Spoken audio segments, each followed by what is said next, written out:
Chapter 225. Who's Fei T? Who else in the council is named Fei? Sir, are you talking about old Fei? I'm talking about that old freak. Fan Xian had finished everything. He called for someone to bring in a basin of warm water. He carefully washed his hands and pulled off a piece of fur to dry them. Then he said to Yin Bingyun, "You've been tortured for too long. Your heart has been injured, and your martial arts training has been greatly damaged." After saying this, he carefully observed Yin Bingyun's expression.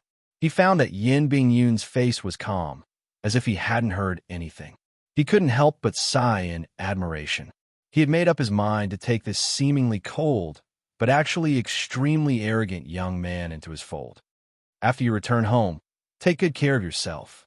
It's not like you can't be cured. If your nails are pulled out, they'll grow back.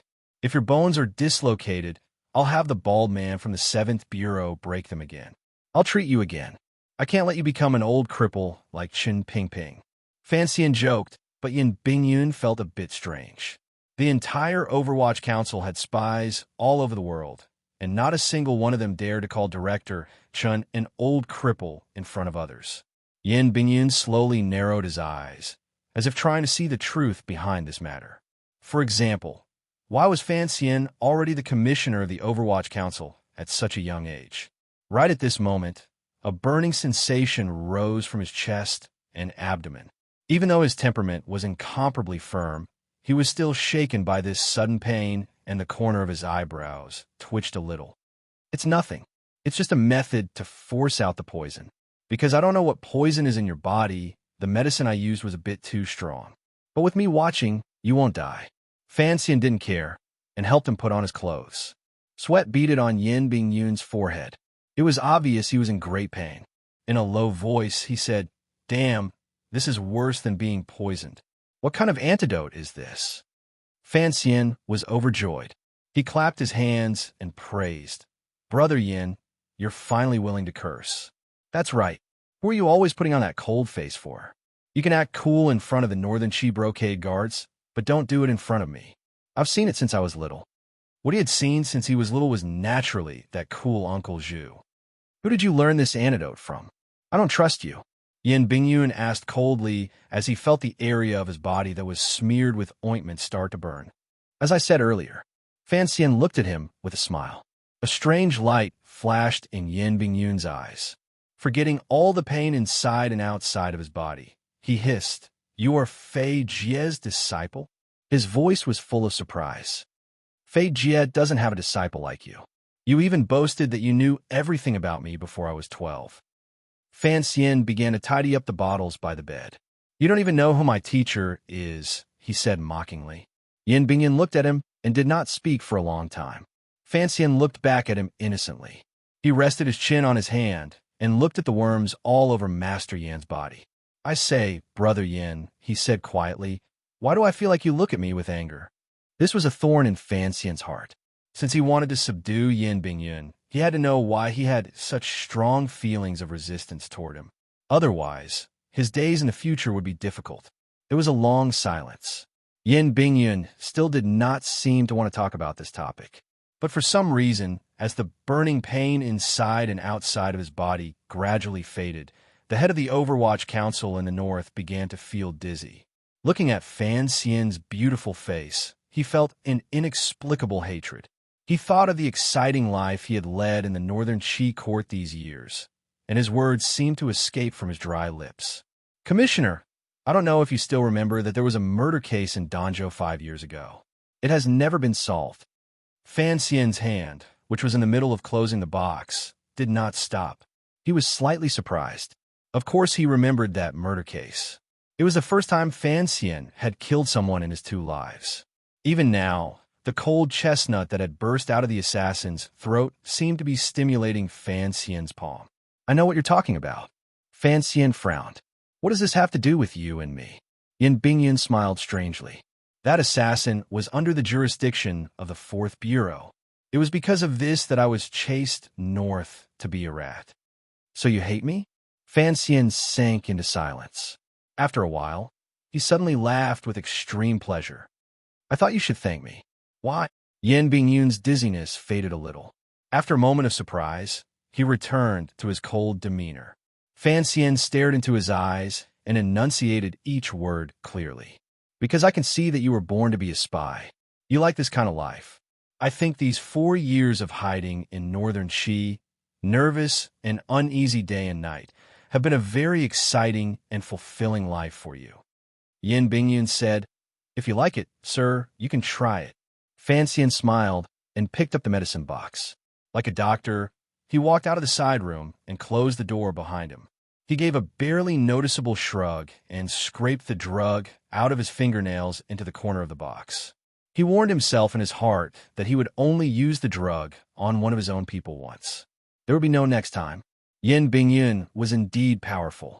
Under the effects of chloroform, he was able to wake up immediately. If he knew that Fan Xian had used this trick, it would be difficult for the two of them to get along.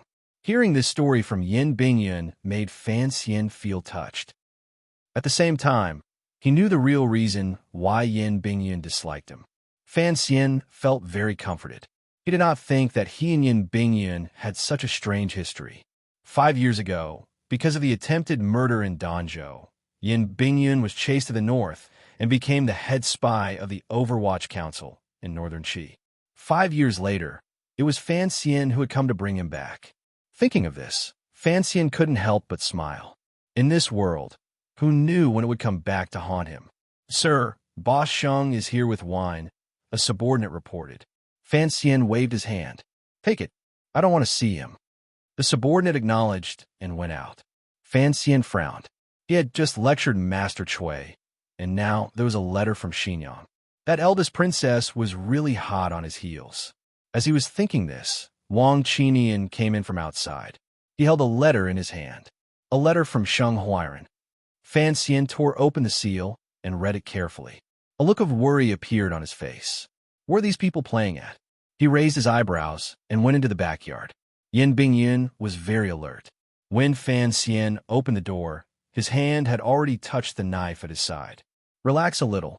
Fan Xian looked at him, whose eyes were still closed. No one will try to assassinate you here. Yin Bingyun slowly opened his eyes and looked at Fan Xian's face. A cold look flashed through his eyes. What medicine did you give me? Why do I feel dizzy? I used some medicine to calm the mind. Fan Xian explained calmly. Fan Xian calmly explained, Your spirit has been greatly depleted. If you want to recover as soon as possible, then you need a good night's sleep. I just didn't expect that your body's muscles would be able to resist the medicine. It's not very useful. What a pity. These light words covered up the earlier matter of the knockout drug. Fan Xian's delicate and untainted face was indeed the best disguise for crafty plots and conspiracies. Yin Bingyun knew that Fan Xian had entered the room because he had something to ask. His gaze fell on Fan Xian's hand. He frowned. Sir Fan, what is it? Fan Xian shook the letter in his hand and smiled. A letter from the eldest princess. Yin Bingyun was a little surprised, but he didn't show it on his face. What does this have to do with me? Before you return to the capital, you are still the commander of the Overwatch Council spies in northern Qi. Fan Xian smiled. So when the court wants to do something, I have to ask for your opinion. Please speak, sir. Yin Bingyun didn't change his expression. After Fan Xian had explained the contents of the 2 consecutive letters from Xinjiang, Yin Bingyun furrowed his brows. There were a few strands of silver between his brows. He appeared weak. In a quiet voice, he asked, Why does the eldest princess care about these things? I only came to ask for your opinion. Should the council intervene in this matter? Fan Xian said. Yin Bingyun shook his head. The council wants Xiao In dead, but the eldest princess wants us to cooperate with Shang Shanhu to rescue Xiao In. These are 2 opposing goals. How can we cooperate? Fan Xian sat down and looked at Yin Bingyun's cold face. Let's not discuss this for now. I need to know from your mouth what the current situation in northern Qi is like. Yin Bingyun looked at him and held up 3 fingers. 3 sides. One side is the Empress Dowager, one side is the Emperor, and one side is Shang Shanhu. But since Shang Shanhu has been moved back to Shangjing, his power has been greatly damaged. He must choose between the Empress Dowager and the Emperor. It was a simple and crude statement, but it was a confident judgment. Fan Xian silently signaled for him to continue. Yin Bingyun continued. According to what you say, if Shao is Shang Shanhu's adoptive father, an imperial advisor Ku, he wants Shao En dead, then in the end, Shang Shanhu will definitely side with the emperor. Why? Because the Empress Dowager will certainly listen to Ku He. Fan Xian unconsciously raised his eyebrows. The Empress Dowager is indeed quite young, but does Imperial Advisor Ku He still have such thoughts? Yin Bingyun was stunned. It took him a moment to realize that this young man, who is beautiful on the outside but extremely wretched on the inside, had misunderstood his meaning. He looked at Fan Xian with disdain. Things are not what you think. Chapter 226. Through Yin Bingyun's narration, Fan Xian knew what had happened back then. After the kingdom of Qing's 3 northern expeditions, the Zhan family took advantage of the situation and established the kingdom of Qi. However, the founding emperor had unfortunately died 12 years ago, leaving behind only the Empress Dowager and the emperor, who had only been a few years old at the time, in the empty palace. Although the kingdom of Qing had stopped moving north, the ruthless Qin Pingping would not let go of this opportunity. He secretly supported and instigated some of the nobles of the previous dynasty and the Zhan family in Shangjing. In the end, it became a situation to force the emperor to abdicate. Seeing that the Empress Dowager and the emperor were about to be dragged out of the palace by the rebels, Ku He moved into the palace as a friend of Commander Zhan Qingfeng. At that time, 3,000 soldiers and horses surrounded the palace. Ku He sat in front of the Great Hall. Behind him were the pitiful mother and son, and a large group of trembling eunuchs and serving girls, holding candles and brooms. Faced with countless spears and arrows, Ku He sat alone in front of the Great Hall. No one dared to make a move. Then, the Empress Dowager's brother, Chang Ningho, crawled out of a sewer hole in the corner of the palace. He secretly contacted Shun Zhong of the Brocade Guard and gathered a group of forces loyal to the royal family to return to the palace. Only then did they stabilize the situation in Shangjing in northern Qi. After the incident, Ku He did not pursue the matter, and the Empress Dowager maintained her silence. Although the nobles who tried to force the emperor to abdicate were fine at the time, they did not meet a good end in the future. So no matter how one looked at it, the reason the Empress Dowager was able to sit safely in the palace was because of Ku He's reputation and unfathomable power. Ku He is so cool, Fan Xian said, slapping his leg in admiration. One man blocking 1,000 men. Even if there were millions of them, he would still go forward. So strong, so strong. Yin Bingyun looked at him. He felt that Ku He's words were a bit vulgar and not very respectful to the 4 great grandmasters. As one of the 4 great grandmasters, Ku He is aloof from the world. But if he shows his stance, no matter who it is, they have to be cautious. Fan Xian shook his head. Those idiots who try to force the emperor to abdicate, I don't believe that Ku He could do anything to them. At the time, Ku He swore a blood oath. If anyone dared to sit on that dragon chair, he would kill that person. Yin Bingyun suddenly felt that the commissioner in the council was somewhat childish. Given Ku He's terrifying power, in the north, of course, he can kill whoever he wants. If you can't even keep your life, your head will be separated from your body the moment you sit on the throne. Who would be willing to be an emperor like that? Great Grandmaster Fan Xian frowned. For the first time, he felt that this kind of existence, which was beyond the scope of mortals, was indeed a very troublesome matter. What? Master Fan is young and promising, yet you don't even care about a grandmaster? Yin Bingyun looked at him coldly. Fan Xian smiled and didn't say anything. He had only met one of the 4 great grandmasters, Yi Luyan. At the time, he only felt that his singing was pleasant. As for Uncle Wu Zhu, who was nameless but was actually on the same level as the 4 great grandmasters, Fan Xian had grown up with him, so naturally, he couldn't feel excited. Let's continue talking about Shangjing. Fan Xian raised his hand. If the Empress Dowager listens to Ku He, and Ku He wants Shao En dead, Yin Bingyun interrupted. Master, why are you so sure that Ku He wants Shao En dead? I have my sources of information, Fan Xian smiled. He didn't say anything about Haidang, nor did he say anything about the secret of the temple. He continued. Then Shang Shanhu will inevitably fall to the emperor's side.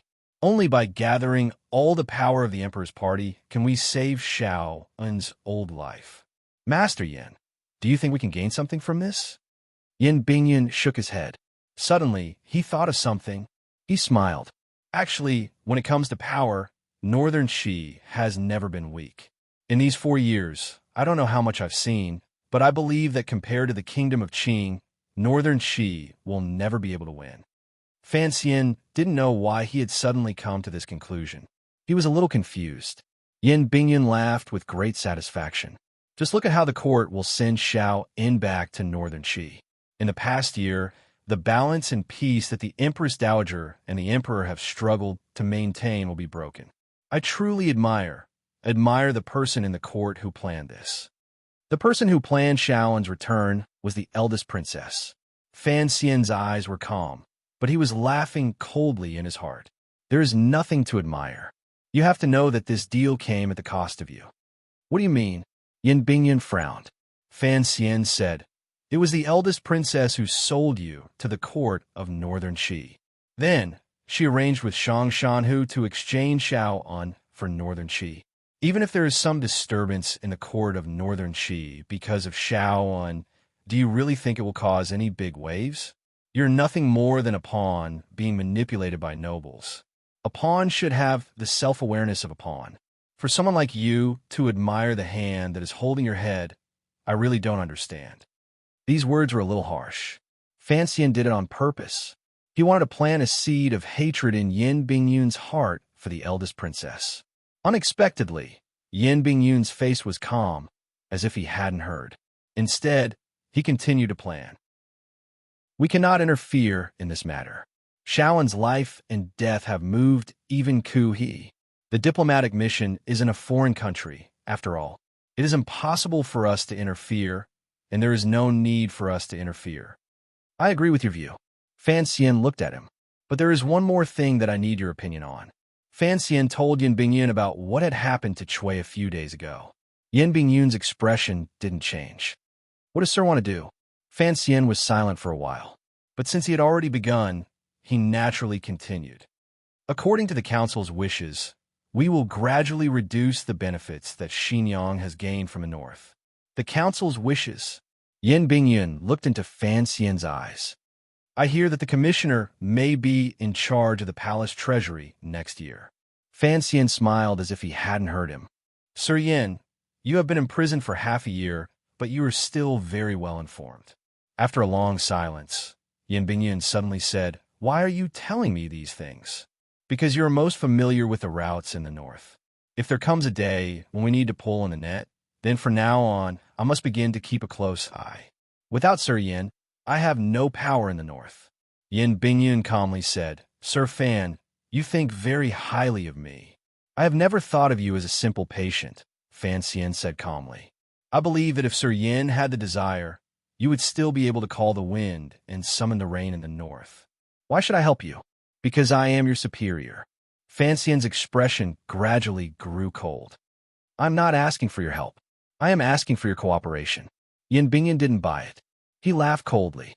When the commissioner truly takes over the Overwatch Council, it won't be too late for us to talk about this then.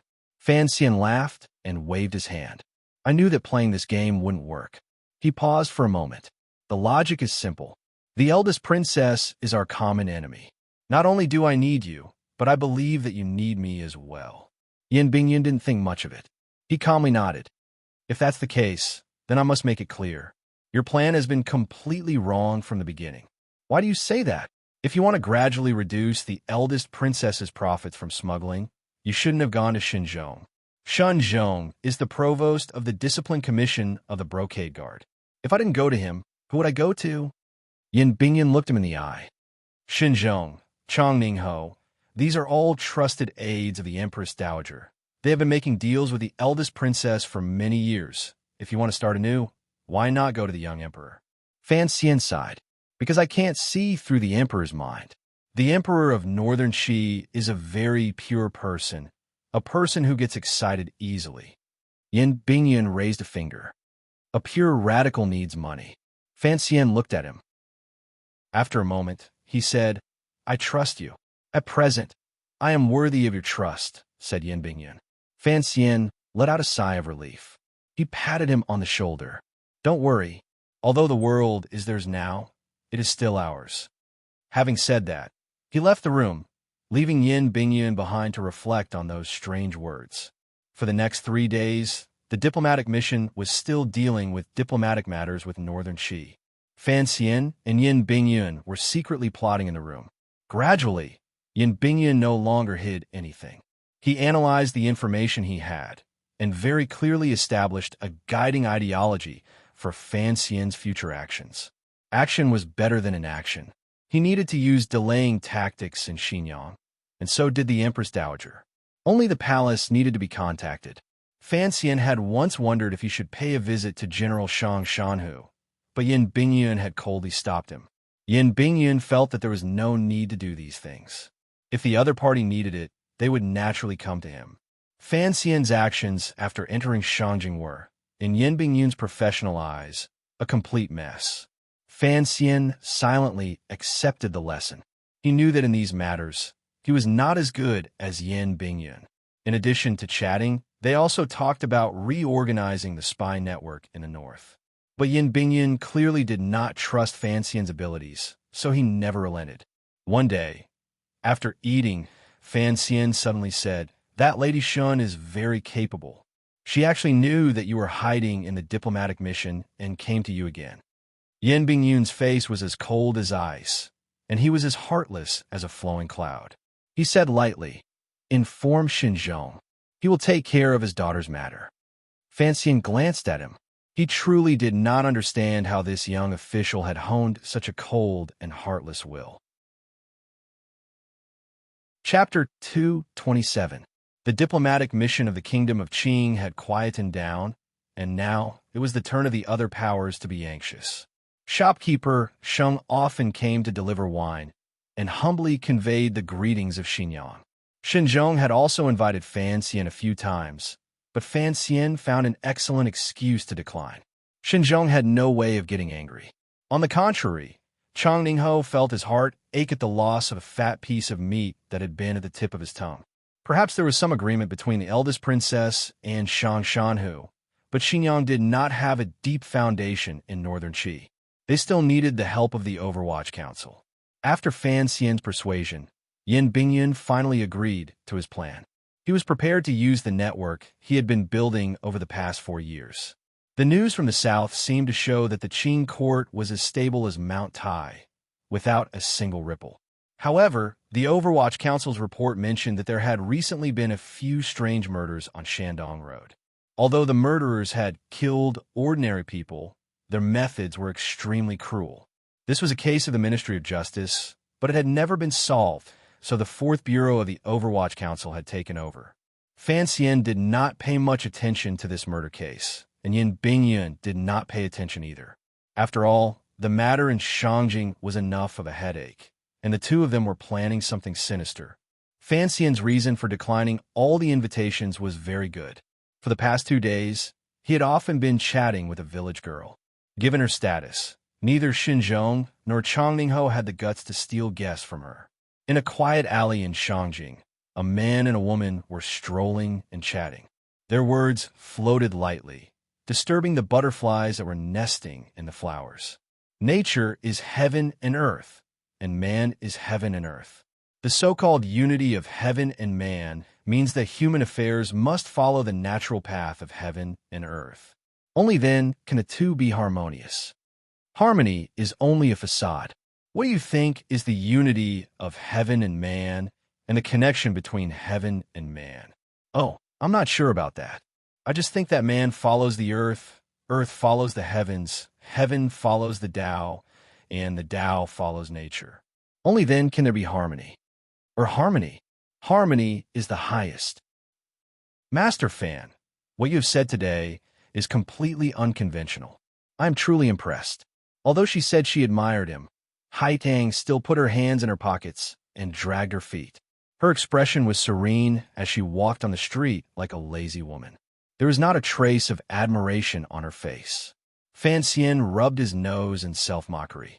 Just like that day in the palace, he imitated Hai Tang's sweeping footwork. Fortunately, this street was relatively quiet. Otherwise, if the two of them were to walk like this, they would probably be laughed to death by bystanders. Seeming to guess what he was thinking, Haidang said, "I just feel comfortable walking like this. As for what other people think, I really don't care." Fanxian thought about it for a moment and realized that it was quite true. People loved ease and hated work. Walking like this was indeed more comfortable than walking with one's head held high. The problem was, if one was really lazy, why not lie down in bed? As he thought this, his mouth naturally said, "I still feel that lying on the bed is more comfortable. If Miss Haidang is willing, we can lie on the bed and talk about literature, talk about life." Haidang glanced at him. Fanxian smiled a little embarrassedly and did not explain anything. He really did not have many romantic thoughts about Haidang, but for some reason, chatting with her always made him feel very relaxed. After his rebirth, Fanxian had always wanted to experience many interesting things and meet many interesting people. This visit to Northern Qi was largely to satisfy this spiritual need of his. Although there had been assassination plots along the way, and things had not been very interesting, Fanxian had gotten to know two interesting people, Yin Bingyun and Haidang. Fanxian felt that it had been worth it. "I heard that Master Fan met with Master Shun Zhong a few days ago?" Haidang asked softly, reaching out to pull out the green branches hanging down from the street. It was already summer, but it had been raining heavily a few days ago, so there was no heat. The trees and flowers were still in the spirit of spring. Fanxian nodded. "We parted on bad terms." He knew that although he was above the court, he could see that the power of his faction was still biased towards the Empress Dowager, so he guessed why Haidang had asked this. "Parted on bad terms?" Haidang smiled, her face gentle. "I'm just curious. Master Fan, why did you hurriedly throw out that proposal? Were you not afraid that it would affect your reputation as an official if it got back to the south?" Fanxian's heart trembled, but his face showed no expression. "I do not understand what you're talking about." Haidang said, "The Empress Dowager was very tempted by your proposal." Fanxian's face darkened slightly. "Miss Haidang, you should know that these days I have been in seclusion, refusing guests. The reason why I came out to accompany you when you spoke was because I felt that although you had acted against me at Wudu, you are, after all, an unworldly master. You would not talk about these petty matters of the world. Miss Haidang, you have disappointed me. If I did not say these things, I am afraid you would be even more disappointed, Master Fan." Haitang's mind was clear, and she would not be fooled by Fanxian's flowery words. "The Empress Dowager invites you into the palace." Fanxian chuckled and cupped his hands in salute. "Thank you for your trouble, Miss Haidang. Earlier, Master Fan, you said that sincerity is the way of heaven, and sincerity is the way of man." Haitang's bright, jewel-like eyes looked at Fanxian in a trance. "Since you know the way, why not? Isn't it easier to deal with people with sincerity?" Fanxian took a deep breath and slowly circulated the strange, tyrannical Jinqi in his body, resisting the pressure coming from Haidang. He smiled. Dealing with people with sincerity can be divided into big and small. Sincerity to people is a small way, and sincerity to the world is a great way. Miss Haidang, if you treat people with sincerity, why don't you tell me what secret shall, and has that even an unworldly master like your master is tempted? Sincerity to the world. Haitang's lips curled up slightly. "My master is sincerity to the world, so I cannot say much. But the secret in Shaowen's heart has kept him alive for 20 years. If that secret were to spread among the common people, I fear that the world would be in chaos for 20 years. Fanxian was startled. He knew something that no one else knew. Based on what Haitang had said, could it be that there was some danger in the temple? The two of them returned to the path of idle conversation, and it was nothing more than a discussion of philosophy and theology. In any case, Fanxian had a foundation in the history of Chinese philosophy from his previous life.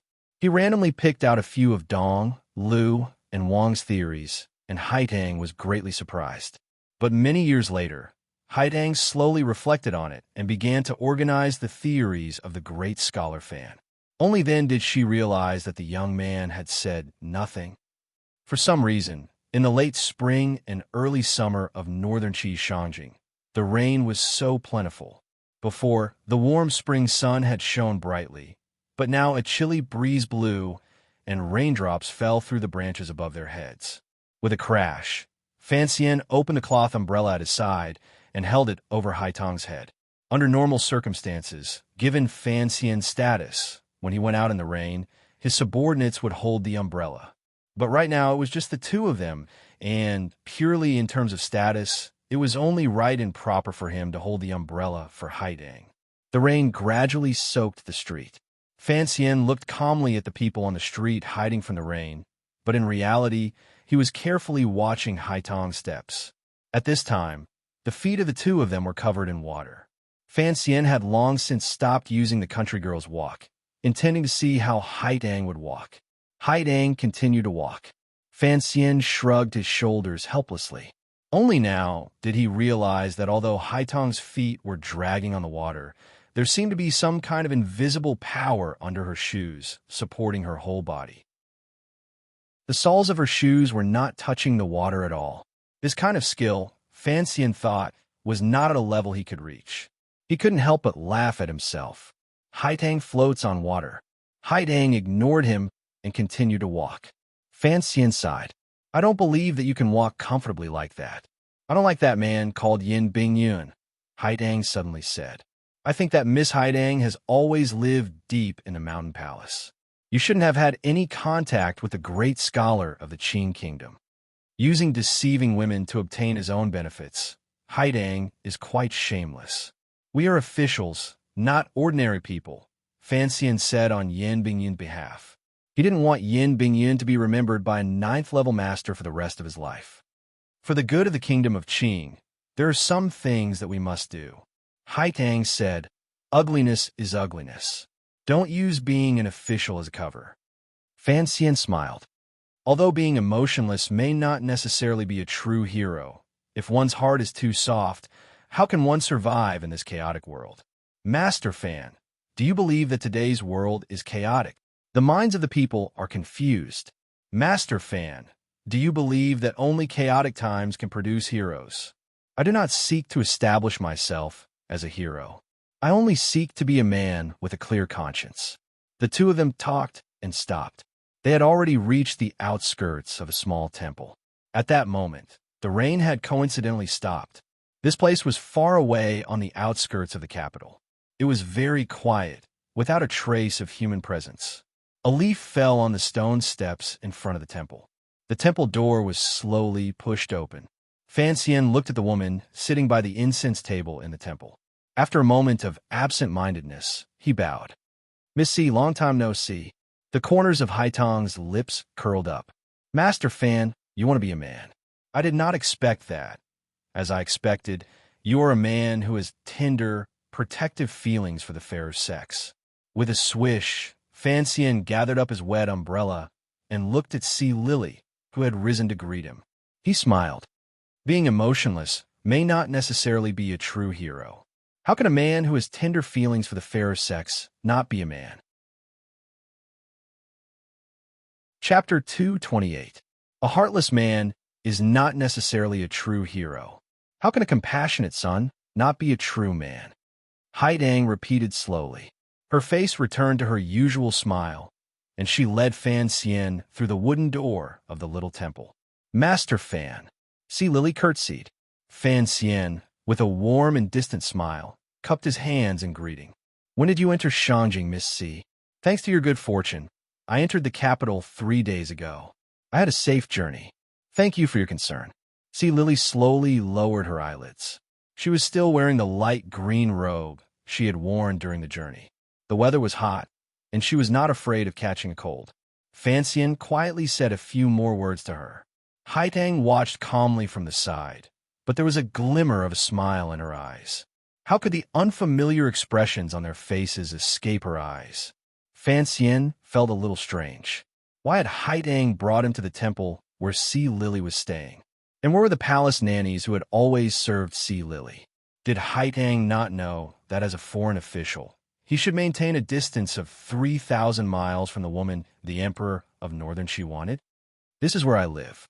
Haidang explained the confusion in Fan Xian's heart. It is not convenient for Lily to enter the palace, so His Majesty has asked me to take care of her. Fan Xian laughed bitterly. Only now did he remember that Si Lily had once said that these two girls were close friends in the Northern Qi Palace. He suddenly thought of something. Could it be that he also lived in the palace? Although the temple was far away, Fan Xian still had some reservations. After a few casual words, he said to Haidang, "I will wait for you outside." Without waiting for Haidang and Si Lily to reply, he left the door and waited outside in the courtyard. After he left, Haidang quietly looked at Si Lily. After a moment of silence, she suddenly said, "I brought him here to see you. Don't you have anything to say to him?" Si Lily raised her head, and a trace of confusion flashed across her charming face. She said quietly, "I said I don't want to see him, and I reckon he doesn't want to see me either. Right now, he is outside the door, and I don't know how he will complain about you." "Haidang, you are too reckless. Even if you're He's disciple, you should do less of this taboo thing." Haidang smiled gently. "What is there to be afraid of? Our Majesty is not a petty person." In another elegant and clean small room, wisps of fragrance gradually filled the meditation room. The tea on the table mixed with the amber color of the furniture, making people feel very tranquil. "Why did you bring me to see Si Lily?" Fan Xian sat cross-legged on the other side of the tea table, frowning. His elegant face finally showed some worry. He was working hard to make arrangement for Xiao En, but Si Lily was a hot potato. "I told you about Yin Bingyun earlier," Haidang said with a smile. "I wanted to see if Master Fan was the same as the other filthy things in the world. The term impure substance is novel and absurd. Have you never read the story of the stone, Master Fan?" Haidang seemed surprised. Fan Xian's heart skipped a beat, and he didn't respond. He just smiled bitterly and said, "Miss Haidang, have you misunderstood something? Miss Si Lily is just a criminal I've been escorting along the way. She's just a target in the agreement. I have nothing to do with her." "My lord, you've misunderstood me," Haidang said softly. "Today, I have invited you to my humble abode because there is something I need your help with." "What is it?" Fan Xian asked directly. Haidang smiled and said, "Actually, it's something His Majesty was worried about when he left you in the palace." Fan Xian looked at her and found that her ordinary face easily made people feel close to her. He asked curiously, "Clearly, His Majesty didn't want you to know about his troubles at the time." Haidang used her left hand to gently roll up the sleeve of her right hand. With 2 fingers, she brought a small teacup to her lips. She slowly took a sip and said, "The Emperor truly did not want me to know in the beginning, but his distress and I have been good friends for many years. Furthermore, in the Qi court, there are not many people, other than me, who are willing to help him resolve this distress." I've always been confused. Fan Xian could, of course, guess what the young Emperor of Northern Qi was worried about. He smiled and said, "Since everyone in the court is opposed to Si Lily entering the palace, why does your Emperor still insist on going his own way? Looking at the current situation, Si Lily can only temporarily stay in Miss Haitang's residence, and presumably the Empress Dowager won't allow her to enter the palace." "Master Fan, are you suspecting that there's more to this matter?" "Correct. I've never believed that there's such a thing as affection in the royal family." For some reason, Fan Xian was faintly unhappy, and his words were much sharper. Haidang stared at him calmly. After a while, she said, "Emperors are also people. How can you say anything about the matters between men and women?" Fan Xian shook his head and thought of the emperors of his previous world. Perhaps Emperor Xuanzong of Tang was an exception, but in the end, didn't Yang Guifei turn into a wisp of a fragrant soul at Mawei? "Master Fan is already married," Haidang said casually. Fan Xian was slightly surprised. He thought of his wife at home, and of their first meeting in front of the incense burner in the Temple of Qing. He couldn't help but smile, full of happiness. Haidang looked at his facial expression and sighed to herself. She smiled and said, "I hear that Master Fan and your wife are very close." If someone tried to stop you two from being together, what would you do? Fan Xian raised his eyebrows and did not reply. But if there really was someone in this world who dared to come between him and Wanner, that person must be seeking death. Gradually, he seemed to understand the feelings of the young emperor in the palace. But when he thought of how the emperor admired Sea Lily, Fan Xian still felt a little strange. Even though the agreement between him and Sea Lily was that they were only in a mutually beneficial relationship, Haidan's request was actually what Fan Xian wanted. If Sea Lily couldn't enter the palace, the only thing that would be lost would be the Overwatch Council of Qing. He just couldn't guess why she would want to find him. Haidang said, "No one in the court is willing to help His Majesty welcome Sea Lily into the palace. You should know that Sea Lily's identity in the south is problematic. After all, I'm limited by my status and have no right to speak in this matter." Fan Xian laughed coldly. "She's working for Northern Qi." He then asked, "Do I have any right to speak? I'm just a foreign official. After Wudu, this matter should have nothing to do with me." Haidang smiled. "His Majesty and I only wish to borrow your wisdom, Master Fan." Fan Xian couldn't help but laugh. He gently smoothed down the hair on his head with his fingers. "Miss Haidang, you truly think highly of me." Haidang calmly said, "Master Fan was originally a nameless person, but in a year's time, you've become the world's most famous immortal poet, a powerful figure in the South. If you say you have no wisdom, no one in the world would believe you. I'll think of something, but I don't know if it will work." Fan Xian picked up a cup of tea and drank it in one gulp. The key is still the Empress Dowager. If she isn't willing, nothing will work. Haitang stood up and bowed slightly. "I thank you in advance. It seems that the relationship between you and Sea Lily is not shallow." Fan Xian bowed in return. "If I ever need your help in the future, I hope you will remember the friendship between us today." Haitang expressionlessly replied, "As long as it doesn't involve the politics of our country, I promise to do so." Fan Xian said, "Don't worry. What I want you to do may never happen. If it does, it will only be an internal problem of the Kingdom of Qing, and you won't have to go against the natural order that you've always pursued." "That's good." Haitang relaxed a little. As the head envoy of the South, all of Fan Xian's movements in Shangjing had to be monitored by the court of Northern Qi. This was a tacit understanding and habit between the two sides, so it was rare for him to have complete freedom of movement. But today was an exception. Fan Xian was taking a stroll with Haitang, and Haitang clearly didn't like the rats of the brocade guard following them, so they walked together under an umbrella. It looked like they were strolling leisurely, but they had thrown off all the spies. He believed that the brocade guard wouldn't have the courage to follow them even after Haidang had clearly expressed her hostility. After leaving the wondrous little temple where the two girls lived, Fan Xian stretched. He didn't see any familiar brocade guard around the corner. A happy smile appeared on his face, and he walked into an alleyway at the corner of the street. There was no clear sky after the rain. Only a cool breeze blew the dew that fell from the branches, brushing past his cheeks. Thinking of Sea Lily and the Emperor, Fan Xian still didn't quite understand. But the topic that Haitang had just mentioned made this 17-year-old man's thoughts return to the capital, to the side of his wife and sister. Homesickness began to rise, and a warm feeling began to fill his chest. Occasionally, pedestrians passed by the alley.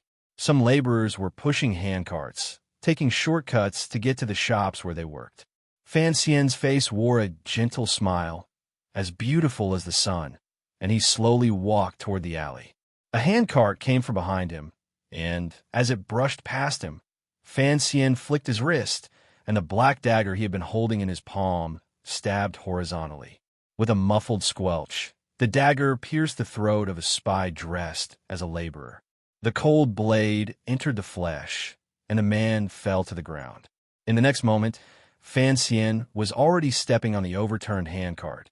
His whole body floated to the end of the alley like a shadow. His fingers held a poisonous needle, and he stabbed it into a major acupoint in the chest of a man. His left hand strangely shot out from under his right armpit, and 3 crossbow bolts shot out at the same time, nailing a stunned man to death. With a backhand slap, he shattered the neck of the paralyzed man.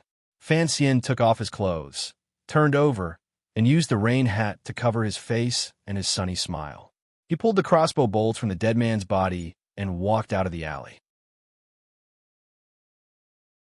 Chapter 229. After leaving the small temple, Fan Xian had been followed by 3 people. He didn't know if they were spies from the brocade guard or people from the palace, but no matter which side they were from, Fan Xian would not allow anyone to follow him today. After pulling out these 3 spies, Fan Xian confirmed that no one was following him, and then he began his next step. After leaving the alley, he did not take a carriage, because any opportunity to come into contact with people could leave behind clues that Northern Qi could find.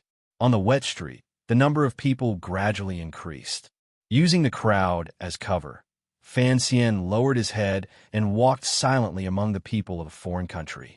According to the Overwatch Council's anti-tailing rules, he should be looking for a cloth shop and then go through a back door. After a few more turns, he would be able to reach his destination. But Fan Xian did not use this method. First, he was confident that no one was following him. Second, he thought that if he made too many turns and came into contact with too many people, it would be easier for him to be discovered. Along the way, he carefully snuck into an official's manor. Coincidentally, it began to rain again in Shanjing. The rain was silent, but it was tangible, and it effectively hid his tracks. Near the musical house in the south of Shanjing, there was a residential area for commoners called Zhangjiadian. This place was a mix of good people and bad people, but it had been relatively safe these past few years. In addition, living expenses were cheap, so it gradually became lively. The small peddlers who did not have much capital began to muster up their courage and save up extra money. They bought a few shops on this street and began to do business. This place was not like Xiushui Street, where daily necessities were sold. The prices were cheap, and the quality was not very good. The third shop from the east was such an ordinary place. This shop sold oil. The oil was palm oil from Dongi. Although it was cheap and tasted good, the color was not very good. Especially during the winter, there was always a layer of white flocculation. So, generally, wealthy families with a bit of money would rather use rapeseed oil from the east of Qi. Fortunately, there were always many people who did not have spare money, so this oil shop that did not even have a signboard could still survive. However, they did not dare to hire too many people. Other than an old shopkeeper, they only hired a helper and a waiter.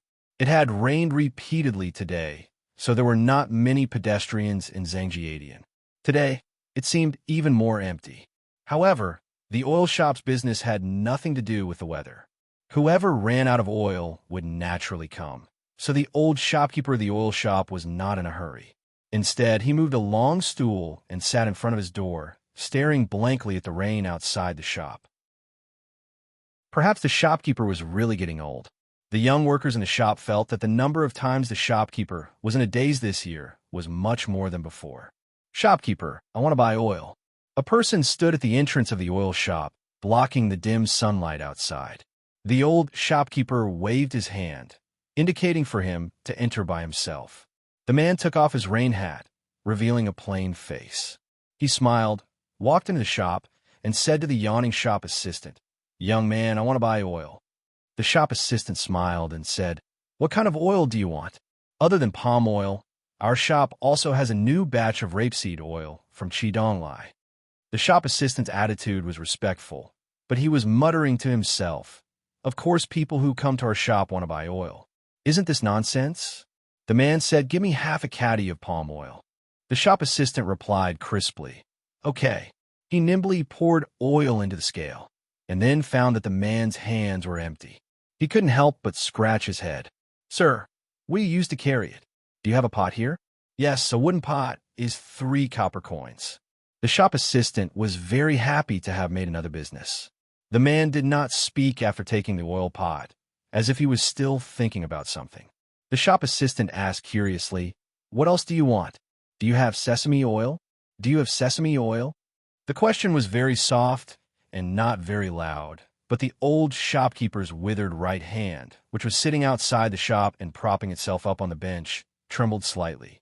The shop assistant said unhappily, We don't have such good goods in our shop. In the whole of Zhangjiadian, who can afford to eat sesame oil?" As he spoke, the old shopkeeper had already slowly walked back to the counter and waved his hand to signal the shop assistant to leave. He looked at the customer with a face full of smiles and explained, "Sesame oil is too expensive. Except for when it's used to worship the heavens, no one usually buys it. There's still half a year until the day of worship, so our shop hasn't stocked up yet." The man smiled and said, "Other than worshiping the heavens, worshiping people is also possible." The old shopkeeper's smile became even more respectful. He said, "Then tell me the quantity. We can order it on your behalf." The conversation had reached a crucial point, so both of them spoke softly.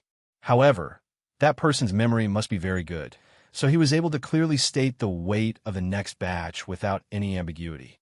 "I want to buy 7 caddies, 3 tails, 9 xian, and 4 hao palm oil." The old shopkeeper was calculating with his abacus, and then he looked troubled. He said, "There's a problem with the price. Sir, let's go into the inner room and talk." "That's fine." The old shopkeeper ordered the shop assistant to keep watch outside, and then he led the customer into the back room. The shop assistant now knew that the man wasn't here to buy oil, but to sell oil. He couldn't help but stick out his tongue, thinking that he was lucky he hadn't offended the owner of the sesame oil business. This sesame oil merchant was, of course, Fan Xian in disguise. He followed the old shopkeeper into the back room, only to find that it was completely different from the meeting place he had imagined. It was actually bright and clear. There was no tea, no small talk. The old shopkeeper stared into Fan Xian's eyes, and there was a trace of caution in his old, muddy eyes. He said, "Sir, you came from the south?" Fan Xian nodded. The old shopkeeper made a gesture of invitation. Fan Xian sighed in his heart, thinking that Yin Bingyun's procedure was a bit complicated. Helpless, he could only report another number that he had firmly memorized. Only now did the old shopkeeper confirm the other party's identity. Only then did he relax. He took out a small knife, dipped in poison from his sleeve with trembling hands, and placed it in his hand. Fan Xian knew that if the man was a spy from the kingdom of Qi, the old shopkeeper would have to kill him as soon as possible. This was also why Yin Bingyun felt so humiliated after being captured alive. The old shopkeeper looked at him and said, "Sir, what position do you hold in the Overwatch Council?" Fan Xian shook his head.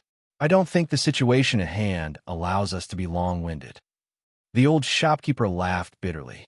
"It's already been a year. It's been a whole year since we've received any news from above. After the incident, the court hasn't sent anyone to take over. I thought the court was going to let us enter a period of silence." The so-called period of silence was when, as soon as a gap appeared in the spy system of an enemy country, they would immediately stop all operations to avoid being exposed. This period could only be a month, or it could be 10 years. Fan Xian frowned. Yin Bingyun's capture was the most unlikely thing to happen in a spy war between the two countries, because Yin Bingyun didn't need to carry intelligence back to his country and personally investigate such dangerous matters.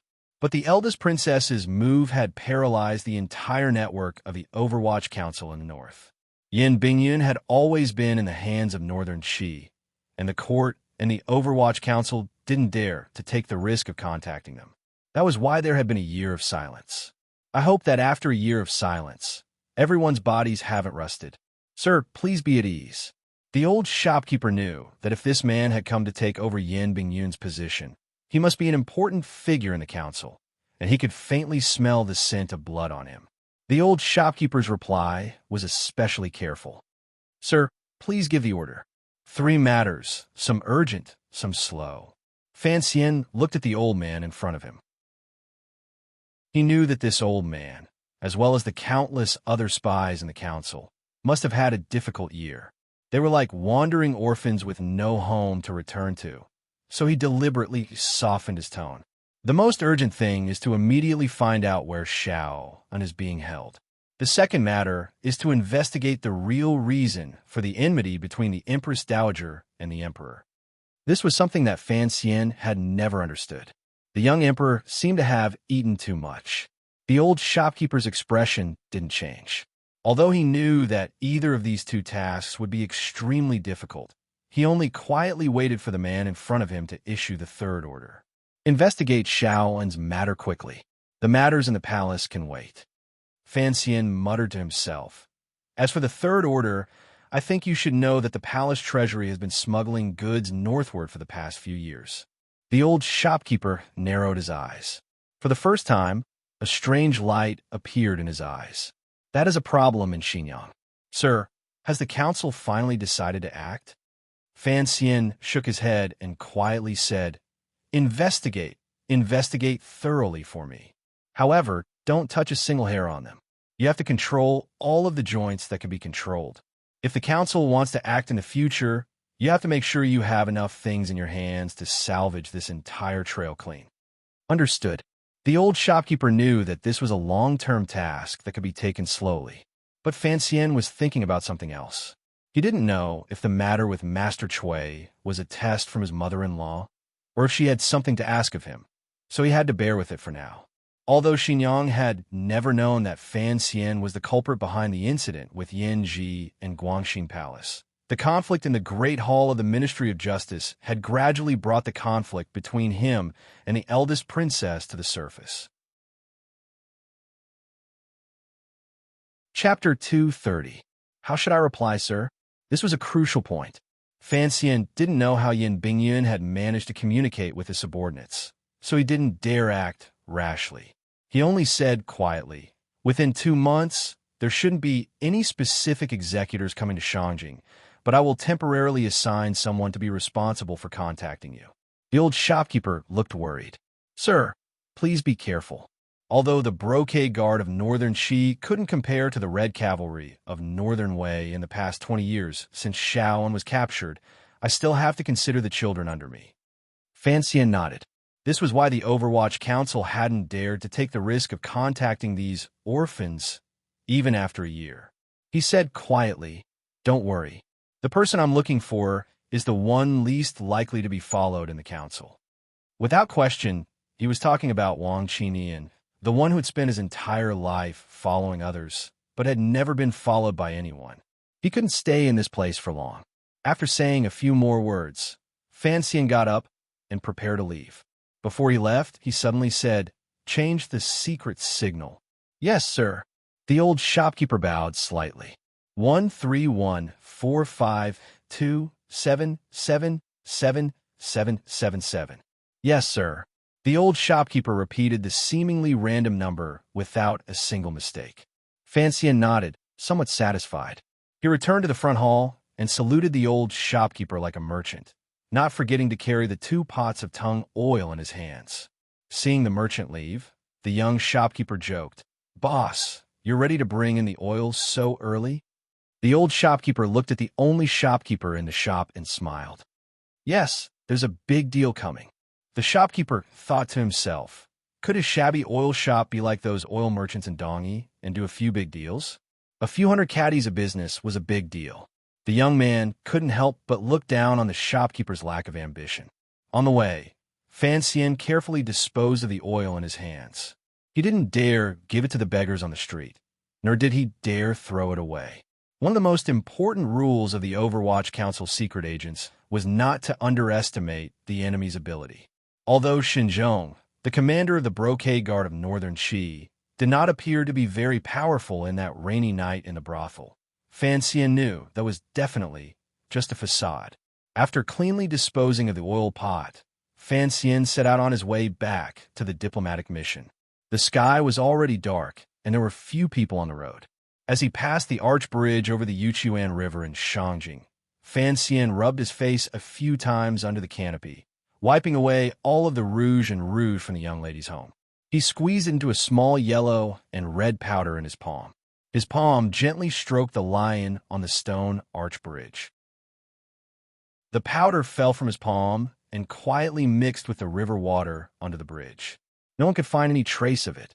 Descending the bridge and passing through the alley, Fan Xian emerged from the side of a house. He had already restored his original appearance. He had taken off his rain hat and flipped his robe. He looked just like he had when he had just parted with Haidang. His face was delicate and his expression elegant. He swaggered back to the diplomatic mission. The brocade guard, who had been drinking tea for many days, looked at him strangely. Fan Xian knew that the news of the three spies' deaths must have reached Shun Zhong's ears. But the brocade guard could only swallow this loss. As for when they would be able to retaliate, that was not within Fan Xian's scope of consideration. In the most secluded courtyard of the courtyard, under the long eaves, Yin Bingyun was lying on a low couch. The couch was piled with soft brocade blankets. Although Fan Xian had treated his wounds, the torment he had suffered over the past year could not be healed in a short period of time. His body was injured all over and could not withstand strong contact. So Fan Xian thought of a way to bury him in a pile of cotton. Fortunately, the weather had not been too hot. Although he knew that this indifferent northern spy chief was now physically and mentally exhausted and needed time to rest, Fan Xian still felt a bit ashamed to disturb him. Because in these last few days in northern Qi, he had to rely on Yin Bingyun's methods. After a brief explanation of the day's situation, Yin Bingyun looked at Fan Xian gloomily and said quietly, "I hope you did not leave behind any traces. Otherwise, if all my subordinates were to be uprooted, even if you are the commissioner of the council, I will definitely report you." Fan Xian shook his head. "I know you have more power than just this line of communication. Although one-way communication is safe, the efficiency is too low. You must think of a way to move the other areas as well. But I don't think I have the time to deal with them. I'm going to hand them over to Wang Qinian. What do you think of this proposal?" A strange look flashed in Yan Bingyun's eyes. This was the youngest high-ranking official of the council. These days, his performance could only be described as average. His greatest strength was that he was good at listening to Yan Bingyun's opinions. But today, he had exposed the Northern Network with a single sentence. It seemed that he had some ability. "I'm not worried about Wang Qinian." He thought for a moment. Master Wang is one of the earliest people to be hidden in the north. Fan Xian was slightly surprised. He had not expected Wang Qinian to have done such a thing. He heard Yin Bingyun say, "According to your plan, we will cooperate with Shang Shanhu to dig out Xiao Un's whereabouts. But I do not want the people of the council to get too involved." Fan Xian agreed to his request. He knew that Yin Bingyun did not want the people hidden in the north to sacrifice too many lives for the sake of the internal strife of the court. "Don't worry. I know what I'm doing." Yin Bingyun frowned. Shang Shanhu is a lion. Unfortunately, in the deep waters of Shangjing, he could not find a place to borrow his strength. That is why he sought the help of the eldest princess. As officials, it is only natural that you and I act according to the will of the eldest princess. However, you must know your limits. I believe that the day Shang Shanhu makes his move to save Xiao Un will be the day the Empress Dowager and Shun Zhong purge the army. Fan Xian knew that this cold-faced official of the Overwatch Council had guessed what he wanted to do, so he didn't say anything more. He only said quietly, "This is exactly what I want to see. I will not underestimate Shun Zhong's ability to monitor Shangjing. Let them fight it out. In any case, it will not harm the kingdom of Qing." Leaving the rear courtyard, Fan Xian found Wang Qinian and gave him the task. Wang Qinian remembered the string of numbers clearly. He knew that in the following days, he would have to shoulder this dangerous and important task. He was not the old shopkeeper of the oil shop. He was Fan Xian's most trusted aide, and so he gathered his courage and asked, 13145277777. "Master, this string of numbers seems to represent something." "All my life, I love money, money, money." Fan Xian laughed. In the dialect of Danzhou, the pronunciation of money and seven was very similar. The old shopkeeper of the oil shop had been doing well these past few days. He had sold a few barrels of oil, and a piece of information hidden in the dark began to circulate through the northern department of the 4th Bureau of the Overwatch Council, which had been silent for a year. It did not take long for the spies, who had disguised themselves as the various commoners of northern Qi, to receive their first task after a year. The information began to be fed back through various channels. It was summarized at several points on the line and finally delivered to the oil shop in Zhangjiadian. At the same time, the Qing diplomatic mission held a few banquets, and their drinking capacity had increased considerably. Naturally, shopkeeper Shang of Xiushui Street could not help but make a few trips to the diplomatic mission's courtyard and flatter Fan Xian a few times. He believed that from Fan Xian, he had obtained the information that Xin Yang and Shang Shanhu had always wanted. The person who handled a lot of information and analyzed it, and finally came to a relatively accurate conclusion, was Yin Bingyan. Over the past few days, the sound of his coughing could often be heard coming from the rear courtyard. Fan Xian did not have much to do. After all, he was the head of the diplomatic mission. Drinking and greeting were the proper things to do. On this day, he entered the palace accompanied by Haidang. A few days ago, Haidang had told him that the Empress Dowager had invited him to the palace to discuss important matters. Drinking, for Fan Xian, had always been a happy thing, and drinking with the Empress Dowager of an enemy country was not a depressing matter. But when Fan Xian returned to the diplomatic mission, all of his officials and subordinates knew that he was in a bad mood, but no one knew why. Inside the room, Fan Xian looked coldly at Lin Jing. In this diplomatic mission, am I the head envoy? Or is it you, Sir Lin? Lin Jing was uneasy. Why do you say that, Sir Fan? He asked nervously. Naturally, the diplomatic mission will follow your lead. Good. Fan Xian laughed. Then tell me, Sir Lin, why did the Empress Dowager say that the princess of Northern Qi was going to be married to the great prince of our dynasty? What a big deal. Why was it that I did not know about this even after I left? You had already made all the arrangements for the princess marriage at the office of the Grand Herald and Taichung Temple. Only now did I know that I had to send off the bride on my way back. Lin Jing let out a sigh of relief. So that was what had happened. He laughed. Sir, he replied, please do not blame me and Sir Lin Wen. The diplomatic mission only passed on the Empress Dowager's handwritten letter to the Empress Dowager of Northern Qi. How could we, the officials, have known that it was two women who had decided on the marriage of their own children in the letter? When word of this came out of the palace, what could we say? We were supposed to inform you of this, sir, but you have been away from the diplomatic mission for a few days, so we were delayed. Lin Jing rolled his eyes. He knew that this young man was a little angry. He smiled and handed over a letter. The official letter will arrive soon. This is a secret letter from the court, expressing the attitude of His Majesty and the Empress Dowager. Of course, they are willing to carry out this marriage. In fact, there are two other happy events that I wish to congratulate you, Sir Fan. Chapter 231. Congratulations, my ass. Making a scene. As soon as Fan Xian thought of all the things that had happened, he was furious. He even learned Chen Pingping's catchphrase and laughed. Those old women eat too much pickled vegetables and worry too much. Aren't they afraid that they'll tire us runners to death? Lin Wen was startled. What a disgraceful thing to say. He hurriedly explained, the affairs of the court have their own rules, but the affairs of the palace have their own channels. You don't need to worry too much, sir. Fan Xian nodded. Although this marriage seemed a bit ridiculous, seeing how anxious the two courts were, it was a situation that everyone wanted to see. But Southern Qing and Northern Qi were known as the two most powerful countries in the world. If these two countries were to unite by marriage, the emperors of the small countries hiding far away would probably not be happy. Of course, the biggest headache would be the city of Dongyi, which was guarded by Sigu Jian's sword. Oh, right. You said I have something to celebrate? Fan Xian frowned. He didn't know what the great prince's marriage, which was scheduled to return to the capital in early autumn, had to do with him. Lin Jing and Lin Wen looked at each other and laughed. Sir, you'll know when you read the letter from the court.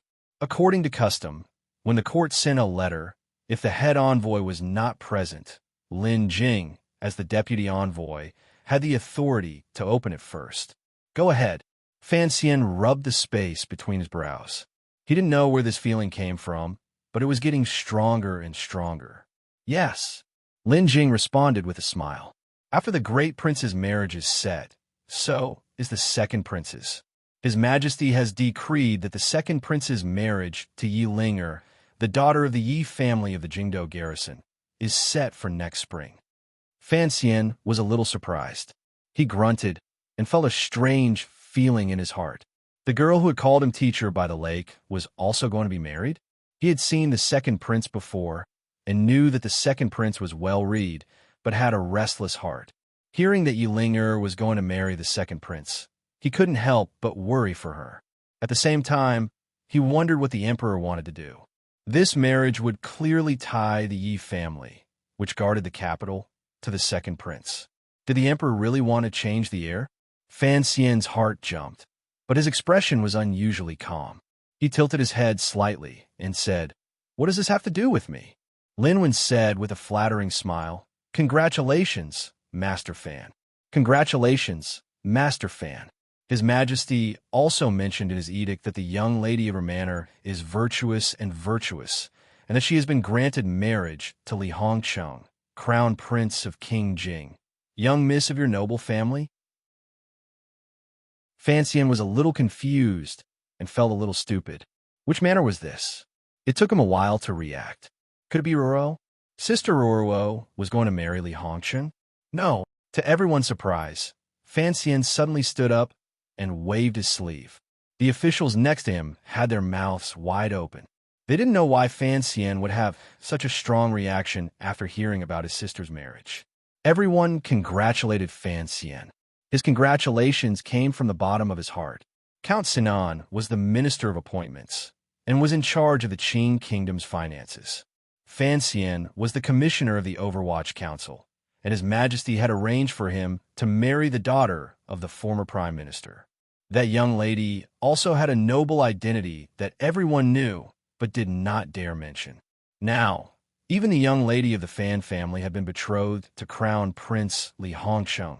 There was no one else in the court who was so favored by the emperor. Fan Xian's reaction was no. Fan Xian lost his composure for a moment. Out of the corner of his eye, he saw the stunned expressions on everyone's faces. His mind was a mess, but he quickly came to his senses and laughed. That won't do. Li Hongcheng visits brothels every day. If he doesn't spend a few hundred jars of fine wine with me, my brother-in-law, I won't let my sister marry him. He hit it well. The officials all knew that the Fan family was on good terms with King Jing's family, and that he was good friends with Crown Prince Jing. His words were indeed a joke. The officials all laughed. They said that Fan Xian was humorous, and that when they returned to the capital, they would visit him at his manor. Some even said that they would go with Fan Xian to find Crown Prince Jing and extort some fine wine. Fan Xian's eyebrows danced as he happily chatted with the officials. He was very much like a happy brother who had heard that his sister was about to get married. After everyone had dispersed, Fan Xian walked alone to the secluded rear courtyard. Standing next to a pillar, he looked at the stars emerging from the gaps in the dark clouds in the southern sky. He was silent for a long time. His sister was going to get married. His sister was going to get married. Fan Xian narrowed his eyes, watching the dim stars twinkling between the heavy clouds in the night sky. His heart palpitated, and his mind was filled with that sentence. He had long known that this was something that was bound to happen. Not long after he had come to this world, when he was in Danzhou telling the story of Snow White to the yellow-haired girl, Fan Xian knew that the yellow-skinned monkey in front of him would one day get married. In the letters that came and went between Danzhou and the capital, he would occasionally think that the little girl on the other end of the letter would grow up to marry a man. Later, when he came to the capital, he saw that there was a trace of ice and snow hidden between her brows. She was also as intelligent as ice and snow. She saw him as a teacher and respected him as a brother. Fan Xian laughed and thought that if any ordinary man married her in the future, he would certainly have a hard time. But at some point, perhaps from the day Fan Xian guessed his past, Fan Xian began to subconsciously refuse to think about the future of Ruo's sister. Even when the emperor, who was traveling incognito, told the siblings in the tea house by the Lujing River that he would arrange a good marriage for Ruo in the future, Fan Xian still refused to think about it. But things never changed according to one's will. After Fan Xian got married, Ruo's marriage naturally became a problem that had to be solved immediately. Fan Xian unconsciously gently patted the pillar next to him. His mind was a mess. Although he had once talked about this problem with his sister and vowed that as her brother, he would definitely find her a good husband. When it came to matters like this, Fan Xian, who always liked to pretend to be confused, was in a rare state of confusion. It was as if there were countless threads running back and forth in his mind, making it difficult for him to breathe and unable to think. Clap, clap, clap. The sound of palms hitting the pillar echoed softly in the courtyard. Very noisy. A cold voice came from the other end of the corridor. Fan Xian laughed bitterly. He had been so shaken up today that he had forgotten that the courtyard he lived in was also occupied by the equally cold Yin Bingyun. Sir, your mind seems to be in a mess today. Yin Bingyun wasn't concerned about him. He was just curious as to why this commissioner of the Overwatch Council, who was used to hiding all his thoughts and only giving others the appearance of sunshine, was so sad tonight. Fan Xian pulled his gaze back from the dark night sky. He thought for a moment and then said, "My sister is going to get married." "The young lady of the Fan family?" Yin Bingyun said quietly. "A famous and talented woman in the capital. Presumably, it was His Majesty who arranged the marriage." "Correct. My future brother-in-law is Crown Prince Jing, Li Hongsheng." Yin Bingyun said, "All the young people in the capital know that the Crown Prince likes your sister." Fan Xian was surprised. "Really? Why don't I know? I heard that you and Li Hongsheng had a good deal. Now that your manor is connected by marriage with King Jing in the southern court, other than a few members of the royal family, there are no officials who can compare to the Fan Manor. I must congratulate you, sir." Fan Xian felt that Yin Bingyun's cold congratulations were mixed with a hint of malice. He tilted his head slightly and smiled. "It is indeed a happy occasion. If it is a happy occasion, why are you worried, sir?" Fan Xian smiled. "Ha Cheng is my friend. Of course I like his temperament, but—" He shrugged. "A dissolute prince who frequents pleasure boats is about to become my brother-in-law. I think anyone would be worried." Yin Bingyun coughed lightly and said mockingly, "Have you never been to a brothel in your life, Sir Fan?" Fan Xian smiled and shook his head. He was in a strange mood today, so he didn't want to argue with Yin Bingyun. There were no candles in the room, and the stars in the sky could be counted. The courtyard was dark. Fan Xian turned his head and saw Yin Bingyun's cold expression, which couldn't be erased in the night. He suddenly had a thought and blurted out, "Do you want to marry my sister?" "Nonsense!" Yin Bingyun rebuked the commissioner for his absurd question. Fan Xian shrugged and sighed. "You're right. You only love yourself. How would you know how to love a woman?" Yin Bingyun didn't want to pay attention to him. Fan Xian looked at him and said, "How do you and Miss Shen end up? She was cheated by you. Shen Zhong isn't someone to be trifled with." Yin Bingyun's face was as cold as ice, but Fan Xian's sharp eyes finally found a trace of sadness in his eyes for the first time. He only heard him say quietly, "I'm not a pervert like you. As for Shen, there's nothing between me and her." Fan Xian understood that Yin Bingyun and Miss Shen were destined to be apart for the rest of their lives, looking at each other from afar. Although he didn't know if Yin Bingyun had any feelings for her in the process, he felt some guilt towards such an infatuated woman. His thoughts turned back to Ruo's marriage, and a faint worry floated up in his heart. Actually, everyone was right. His sister marrying Li Hongsheng was better than marrying one of the princes. Fan Xian should be happy, but he couldn't be happy. Actually, in his heart, even he didn't know what he was thinking.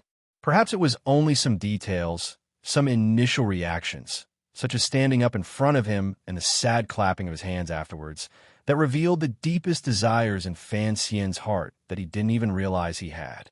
He said to Yin Bingyun in the corridor, "Miss Shen naturally can't marry you. But if, and I'm saying if there was such a possibility, what would you do?" "I never think of the impossible," Yin Bingyun replied coldly. Fan Xian smiled and left the long corridor. Yin Bingyun watched his lonely figure disappear into the darkness and fell into deep thought. Chapter 232. 3 marriages, just 3 small interludes that seemed to be the case. No one knew of Fan Xian's troubles. Whenever he thought of that faint possibility, Fan Xian felt a chill run through his body, and he didn't know what to say. Far away in a foreign country, Wu Zhu, the only person who had no taboos, seemed to have disappeared. There was no one he could talk to about this. There was nothing that couldn't be said to others, but this couldn't be said to others. In the eyes of others, Fan Xian seemed to be very happy and had already begun to make arrangements for the diplomatic mission's return to the capital. The officials thought that Fan Xian was rushing back to the capital to prepare for his sister's marriage, and at the same time wanted to seize the opportunity to benefit from the court's arrangements after the marriage. No one knew that under Fan Xian's calm, even joyful appearance, he had long since shaken off the shock of the time and had begun to act according to the plan he had devised long ago, step by step. Yan Bingyun's words helped Fan Xian to a certain extent. Fan Xian thought that Sir Yin was right to a certain extent. What was the point of thinking so much about something that was impossible? But at the same time, he told himself that if Ruo was willing to marry as her brother, he would make sure her marriage was glorious, happy, and blessed. Even if Li Hongsheng was involved in the second prince's struggle for the throne, for Ruo's sake, he would ensure the peace of King Jing's manor. Of course, if Ruo did not want to marry, then it would be a completely different story. Having thought this through, Fan Xian regained his calm, or at least on the surface. He had entered the palace twice these past few days, mainly to deal with the first marriage alliance since the founding of the two countries. This was an important matter, and no one, including Fan Xian, dared to be negligent. What made Fan Xian somewhat happy was that, under the pressure of the harem, Shun Zhong and Chong Ningho had finally lowered their heads. The secret service organizations of the two countries had a preliminary idea of how to distribute the goods from the north through irregular channels, as well as specific measures. In this plan, Fan Xian, as an important figure in both the Overwatch Council and the Palace Treasury, would naturally reap the most benefits. In reality, what Fan Xian was happy about was not the matter itself. Although his plans in the future would require financial support, the gains for smuggling were not as great as Fan Xian's plans. What truly made him happy was that, since he was going to make changes to the channel, then the output of goods from Xinjiang would certainly be reduced, and the income would certainly be reduced. The eldest princess' power would presumably be weakened. Fan Xian also understood that the eldest princess had allowed this to happen because he had promised Xinjiang that he would cooperate with Shang Shanhu and rescue Xiaoyan, who was hiding a shocking secret. This seemed to show that the eldest princess still placed the interests of the Qin court above her own. This, which was a bit like an act, surprised Fan Xian. It was also during these few days that the patient Yin Bingyun's ability to plan things was demonstrated to its greatest extent. When Fan Xian held the case file, he couldn't help but sigh in admiration. Yin Bingyun's methods were simple, but they were the safest and most appropriate. They preserved the safety of the Qin forces hidden in the north to the greatest extent. There were many kinds of spies in the Qin kingdom. Yin Bingyun controlled secret agents, such as the oil shopkeepers and the attendants hidden in the manors of the nobles, and even some officials. There were also open spies, such as the shopkeepers on Xiushui Street and the merchants from the south. Their main purpose was to do business, but they traveled the world, so they naturally had to send useful information back to the Qin kingdom. These few days, open spies and secret agents began to exert themselves.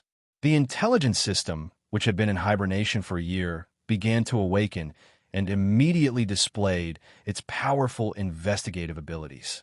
Everything was ready. All that was left was for Shang Shanhu to make his move. Fan Xian and Yin Bingyun sat in the diplomatic mission, drinking wine in a relaxed manner.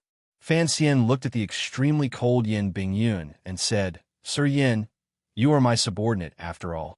Can you not give me that look every day?" "I am not a flattering subordinate," Yin Bingyun replied coldly. Fan Xian smiled.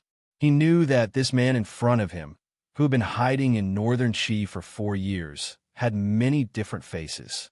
Back then, who could have guessed that the great scholar Yun, the son of a sea merchant who wandered among the nobles, was actually the head spy of the Qin kingdom?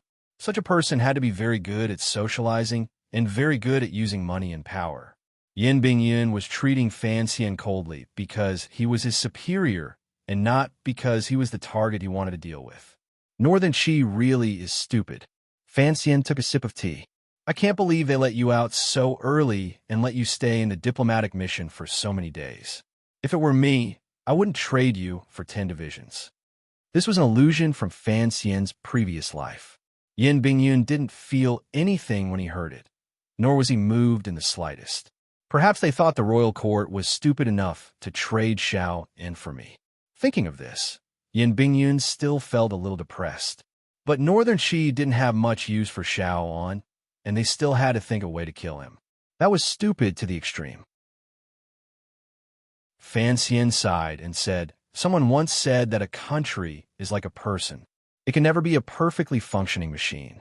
Often, it changes according to the mood of the ruler." The royal family of Northern Qi was divided, but Ku He's light was too bright, so they imprisoned Xiao in again. If Shang Shanhu wasn't Xiao's adopted son, I don't think anyone would dare to challenge the royal family's decision. What about you? Yin Bingyun frowned. On the way north, you clearly had the opportunity to kill Xiao in, but you let him go. Now he's already in Shangjing, and you want to save him. After saving him, you want to? It really is a little strange. Fan Xian smiled. He wouldn't tell anyone about Xiao in secret, and it was because of this that the process of this matter gradually became absurd and laughable. He thought about it and explained to Yin Bingyun, "This is like playing chess. Although we all want to checkmate the other side's general, in the end, the process of moving the pawns is different, and the benefits we gain from it are also different. If he had killed Xiao on the banks of Wudu, the pawn Fan Xian had intended to abandon might not have been able to return to his country alive, and Fan Xian would never know where the temple was. And this time, he had used all the power of the Overwatch Council in the north to rescue Xiao En. Fan Xian only wanted to set up a common chessboard game, hoping that after so many twists and turns, he could gain something that even Shen Pingping couldn't. If Xiao En doesn't escape from prison, the brocade guard won't be easy to kill. After all, Shang Shanhu's reputation in the Northern Qi military is very high. Xiao En, that old devil. What a pitiful life." A voice sighed. "He's old, and no longer the same as he was. I don't recommend you do it yourself." Yin Bingyun looked at him coldly. "If Ku He really does put down his pride and make a move, how will you survive?" Fan Xian was silent. He didn't dare let anyone else hear Xiao on secret, so he had to take the risk himself. He slowly tapped the tea table, closing his eyes and imagining himself as a chess player, moving the chessboard clumsily and inexperienced. On both sides of the chessboard were, of course, experienced and far-sighted people. Ku He and the eldest princess, the Empress Dowager, and Shang Shanhu. Compared to these people, Fan Xian was nothing. But Wantong had no other ability, but he had the courage to flip the chessboard. All the routine work was done. The diplomatic mission and the Northern Qi court breathed a sigh of relief and began to feast to their heart's content. Fan Xian was no exception. In the peaceful capital, the only strange thing was that along the banks of Yuchuan River, there had been a number of strange murders. Along with these murders, there had been particularly frightening cases of arson. For a few days, the flames reflected a red glow on the river that the people of Northern Qi loved. Fan Xian knew very well what was hidden behind these murders. When the intelligence agents of the Kingdom of Qing, who had hibernated for a whole year, began to move, the provost of the brocade guard, Shen Zhong, must have smelled something amiss. The brocade guard, who had taken root among the people of Shangjing, also began to react fiercely and appropriately. Yin Bingyun estimated that some of the hidden sentries he had set up had already been lost in these murders. After all, in a foreign country, it was impossible to conduct such a large transaction right under the nose of the enemy without alerting them. But the 4th Bureau's intelligence network in the north had been split into several pieces, so there was no fear of the brocade guard digging up too many strongholds. So Yin Bingyun's expression became more and more gloomy. The 4th Bureau of the Overwatch Council only had 17 spies in Shangjing. And now, for the sake of the eldest princess and Xiao En, they had paid such a heavy price. He could not help but be angry. Fan Xian did not say anything to comfort him, nor did he say anything. He just continued to drink, seek pleasure, and call in prostitutes. The 6th year of the Tianbao Kingdom, the 6th day of the 6th month of the Great Qi Kingdom. Fan Xian did not believe in the Western legends of the devil from his previous life, so his fingers were steady as he buttoned his cloak. He appeared full of confidence. He carefully sorted out his weapons and medicines. Some were in his belt, some were in his undergarments. Tied to his left forearm was a hidden crossbow that could fire 3 bolts at the same time. The 3rd Bureau of the Overwatch Council's secret smoking powder was in a bag about the size of a knuckle on his right wrist. Fan Xian looked at the metal box on the table, which was illuminated by the dim light, and narrowed his eyes. After the box was opened, there were 3 pills, red, blue, and white. They looked strange and always made people think of some very strange things. The red pill was not small, but the smell of medicine had faded. It was impossible to tell what it was made of. Many years ago, Fei Jie had left it behind because he was worried about the tyrannical Jinqi in his body. Fan Xian thought for a moment, then hid the large Longan-like pill in his belt. Looking at the remaining pills, Fan Xian laughed bitterly. He overturned his original idea and put them all away. He might run into that great Grandmaster, so it was better to have more life-saving items. Chapter 233. After hiding the pill, Fan Xian twitched his nose. For some reason, his brain began to feel excited, and the powerful Jinqi in his body began to circulate rapidly along his wide meridians. It was as if every pore on his body had opened up, greedily absorbing the yuanqi that might or might not have existed between heaven and earth. The faint smell of ephedra excited Fan Xian. From the table, he took down the Tiger Guard long knife, which had been modified beyond recognition. He weighed its weight in his hand and carefully used a cloth belt to tie the knife to his back, maintaining the most convenient angle for him to draw the knife. As for the slender black dagger on his leg, it seemed to have become a part of him over the years, and he did not need to pay special attention to it. With a creak, the door was pushed open. Wang Qinian walked in, bowed to Fan Xian, and whispered something in his ear. Fan Xian nodded and glanced at the remaining chores on the table, indicating for him to start. Wang Qinian smiled awkwardly. "My skills are much worse than yours, sir." Fan Xian scolded him. "You have never seen me with makeup on. How do you know your skills are worse than mine? You were a wanted thief in many countries back in the day. Did you not know how to disguise yourself? Wasn't the person sitting next to you personally dressed up?" Wang Qinian lightly flattered him. That's skill. Others may not know, but in my eyes, you are an immortal from heaven. You're talking nonsense." Fan Xian sat down on a stool and smiled. Which of the clay statues in the temples next to the capital could be prettier than me? One was thick-skinned, and the other was thick-skinned. The two of them made up a few words, effectively dispelling the last bit of nervousness in Fan Xian's heart. Wang Qinian was his closest subordinate. Apart from following him outside Sangzhou and being responsible for intelligence, he had not played an important role. Fortunately, he had the skill to play the supporting role, which made things easier for Fan Xian. Wang Qinian picked up the knife and scraped at Fan Xian's eyebrows. He then took a handful of wet ash from the table and began to apply it to Fan Xian's face. He felt that the stickiness and color were still somewhat different from the commissioner's facial skin. He couldn't help but frown. "Stick flour is still better." Fan Xian sighed and said, "Where can I find them? I did sneak into an official's house to get some makeup powder and rouge, and the effect was pretty good." In a large mansion in the south of the city, torches were held high in the extremely spacious courtyard. A dozen or so black-clothed men, covered from head to toe, were silently waiting. On the other side of the courtyard, a middle-aged man was sitting on an armchair with his eyes closed, deep in thought. His right hand was gently stroking the glossy black armrest of the armchair.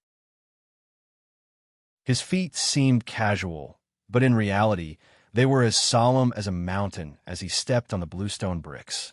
This was General Shang Shanhu, who had resisted the barbarians to the north of the kingdom of Qi for 7 years. He was one of the most famous generals in the world and the most powerful and prestigious in the northern Qi military. After a long while, Shang Shanhu slowly opened his tiger-like eyes. Two frightening cold lights stared at the man kneeling in front of him. "Since the palace has not given me a way out," he said quietly, "I will not sit and wait for death. You must be careful. Although those people in the south want to do me a favor, who knows what they are really thinking?" His voice was not loud, but it was deep and resounding, like the ringing of a bell. One could imagine the powerful internal energy of this famous general. The man kneeling in front of him was Tan Wu, who had been living his days in Shangjing. He was the fierce general who had been subdued by Gouda in one move in front of the diplomatic mission. He cupped his fists and said, "General, the Southerners are cunning. You must be careful." "I know what I'm doing," said Shang Shanhu. Today was the last time he had entered the palace. The young emperor still had not given him a definite answer. The Empress Dowager had insisted on imprisoning Xiao Wen, and Shang Shanhu was worried about his adopted father's safety. That was why he had been forced to do something that violated the laws of heaven. As expected, the descendants of the Zhan family will not let go of any opportunity. Shang Shanhu smiled bitterly.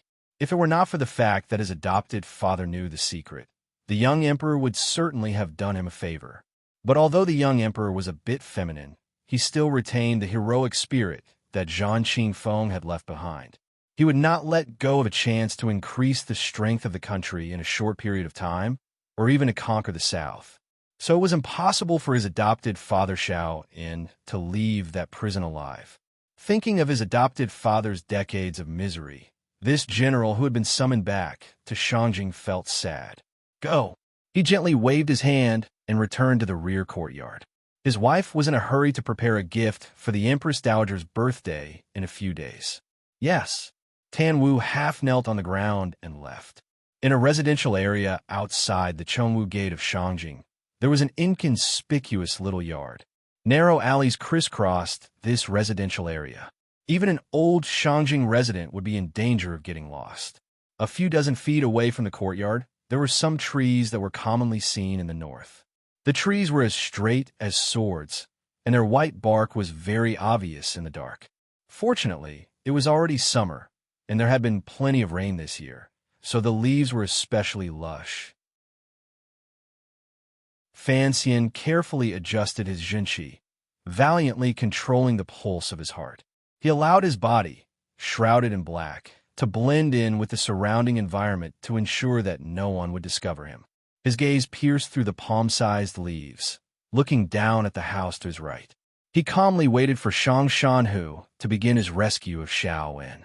Xiao Wen was locked up in that small courtyard. This was the information that the 4th Bureau of the Overwatch Council had expended a great deal of effort to find out. But tonight, only Shang Shanhu's men had made their move. Yan Bingyun's children had already returned to the darkness. It was unknown whether or not Xinyang would send any aces to help.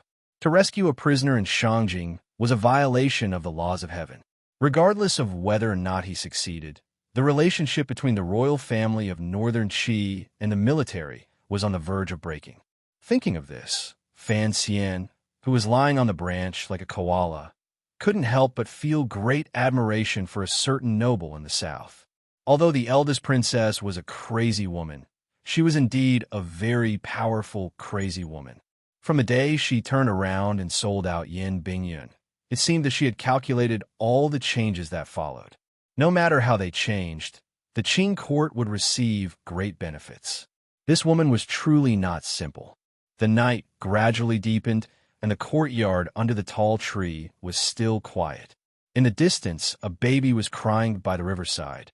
Nearby, an old horse was weakly chewing on hay. The stars in the sky were hidden behind the clouds. The leaves beside them ruffled in the night wind. This night seemed to be the same as every other night in Shangjing. There was nothing out of the ordinary. Without warning, Fan Xian, who was lying on the branch, opened his eyes and looked down at the courtyard. The prison break had begun. A carriage slowly drove up to the door of the small courtyard. At the same time, a small cart covered in gray cloth was quietly pushed up to the back wall of the courtyard. The defenses in the little courtyard did not seem to notice anything strange. Fan Xian, who was looking down on the world from high up in the tree, saw all of these actions clearly. A middle-aged man stepped out of the carriage. At the same time, Fan Xian noticed that a few black shadows had already disappeared around the courtyard. Who is it? The brocade guard responsible for guarding Xiao In was extremely vigilant. Half of his body peeked out from a wall.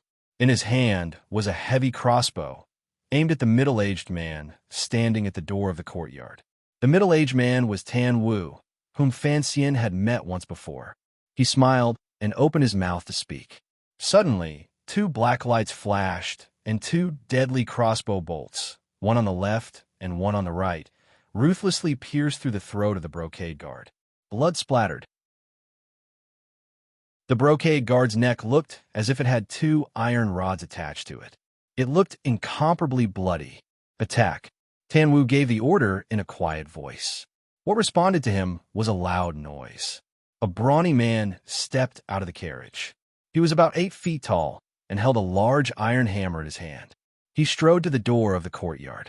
The muscles in his right arm flexed, and he smashed down on the door of the courtyard. Looking at the power of his attack, the wooden door of the courtyard would immediately shatter into countless splinters of wood. There was a loud clang, deafening everyone present. Indeed, many splinters of wood flew everywhere, but the door did not break.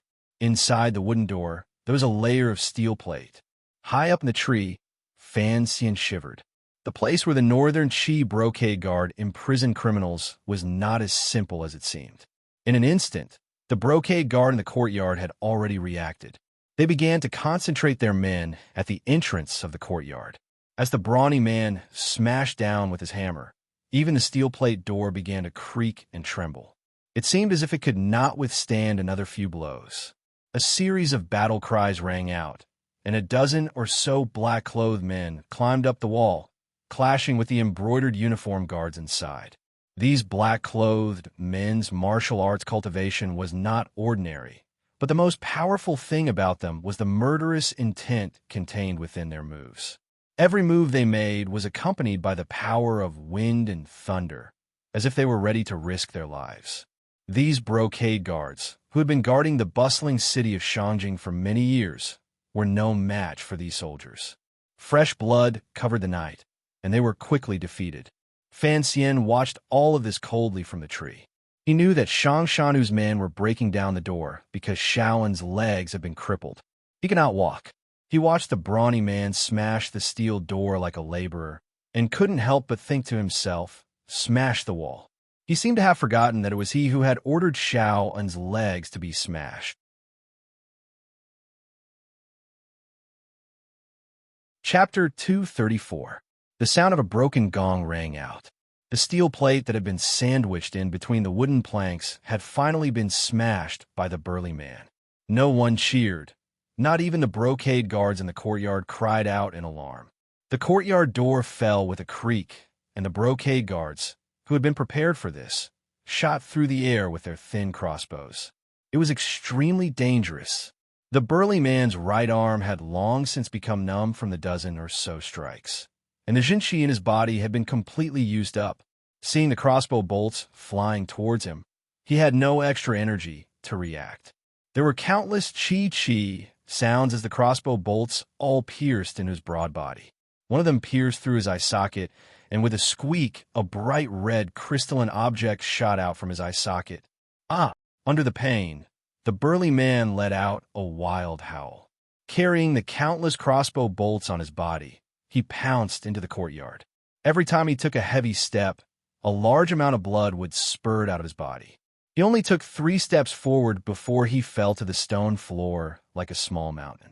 He smashed into the ground and kicked up a cloud of dust. The ground was covered in blood, but his presence made the embroidered uniform guards in the courtyard take 3 steps back. The dead burly man's body was extremely broad, so it blocked most of the crossbow bolts that were shot outside the courtyard.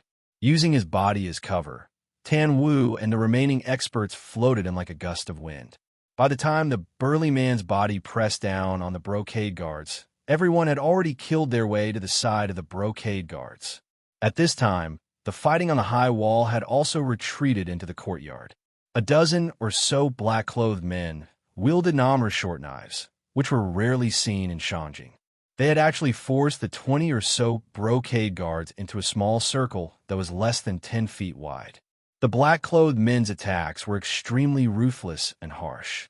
Although they were outnumbered, the brocade guards had no way of defending themselves.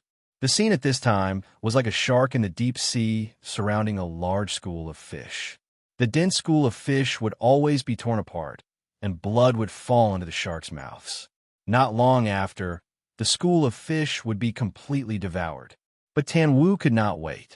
The general's adoptive father was still in the courtyard, and according to the news from the Southerners, the palace had not been moved. Therefore, he waved his right hand and made a hand signal.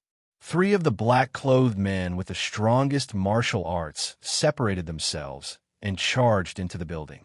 Although there were 3 fewer people, the pressure the brocade guards felt did not lessen in the slightest. Between the flashes of swords and blades, there would occasionally be a splash of blood. Then one of their comrades would have his arm cut off and his chest cut off, falling into a pool of blood on the ground. Fan Xian calmly observed the situation in the courtyard from his perch atop the tree. He knew that things were not so simple. The plan that Yin Bingyan had drafted had already received a response from Boss Shang.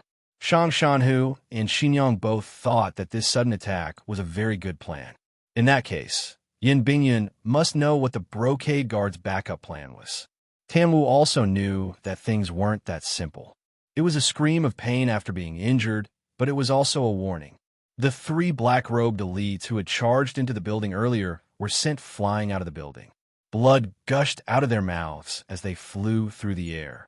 It was obvious just how powerful the elites from the embroidered uniform guards who had been lying in ambush in the building were. Tan Wu's expression did not change. The tips of his feet pushed off the bluestone floor, and his entire body leaped into the air. In an extremely short amount of time, he exchanged 3 blows with the man who had charged out of the building. 3 crisp sounds rang out. Deputy Commander Xiao, I did not expect you to personally be here watching the defense. Tan Wu looked coldly at the black-clothed man in front of him. He was one of the few aces in the brocade guard, deputy commander of the Discipline Commission, Xiao Yuanbing.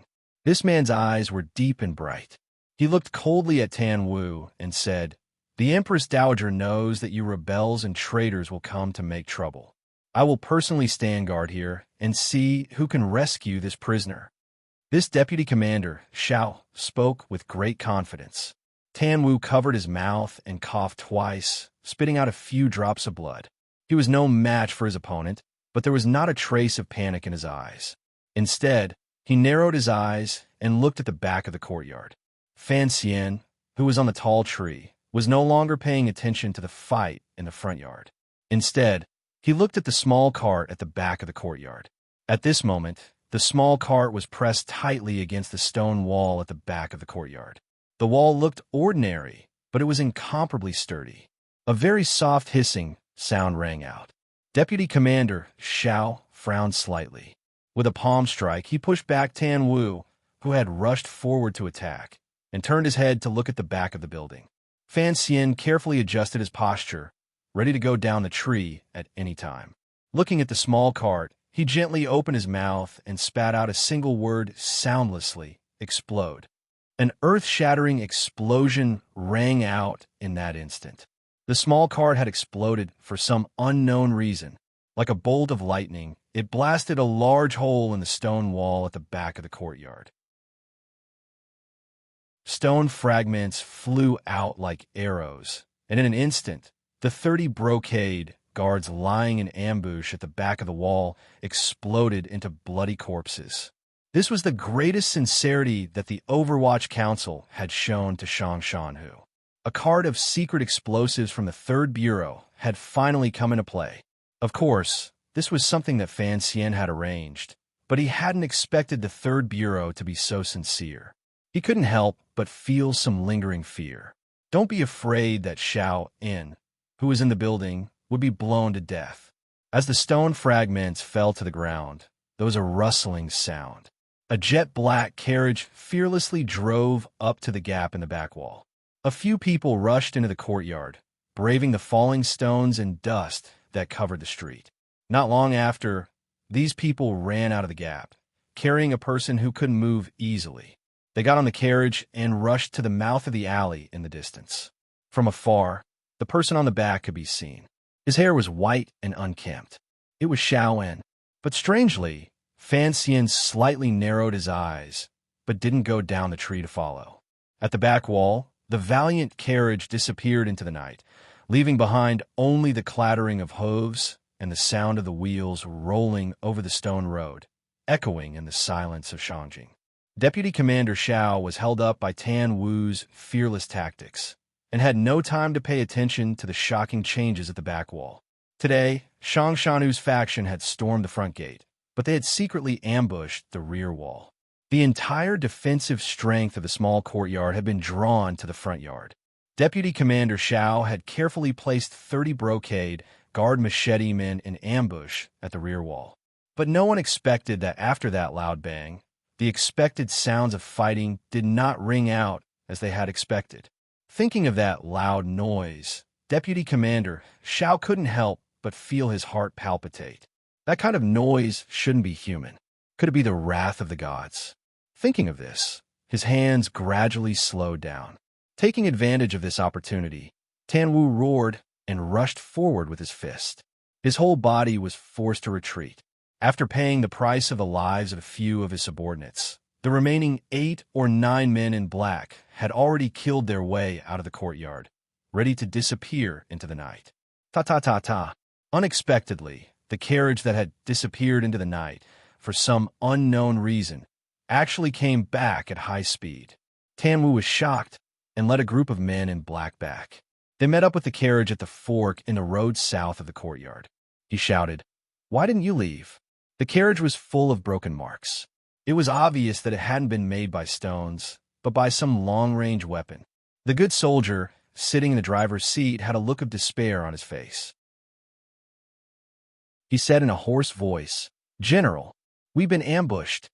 After saying this, the man released his left hand from the terrible wound on his chest. His head tilted, and he fell to his seat, unable to get up again. The horse pulling the carriage was lucky enough to not be injured, but it seemed to sense the death of its master and kicked its hind legs uneasily. The slow clatter of the horse's hooves rang out again, as if to echo the lonely sound of the horse's hooves. The clatter of the close-knit alleys around the courtyard began to ring out. The sound grew closer and closer, more and more frequent. In the pitch-black night, the stars in the sky seemed to be startled and scattered down a bit of light, allowing everyone to clearly see where the sound of the horse's hooves was coming from. Countless brocade guards silently surged out of the alleys from all directions, and among them were soldiers from the Shangjing government.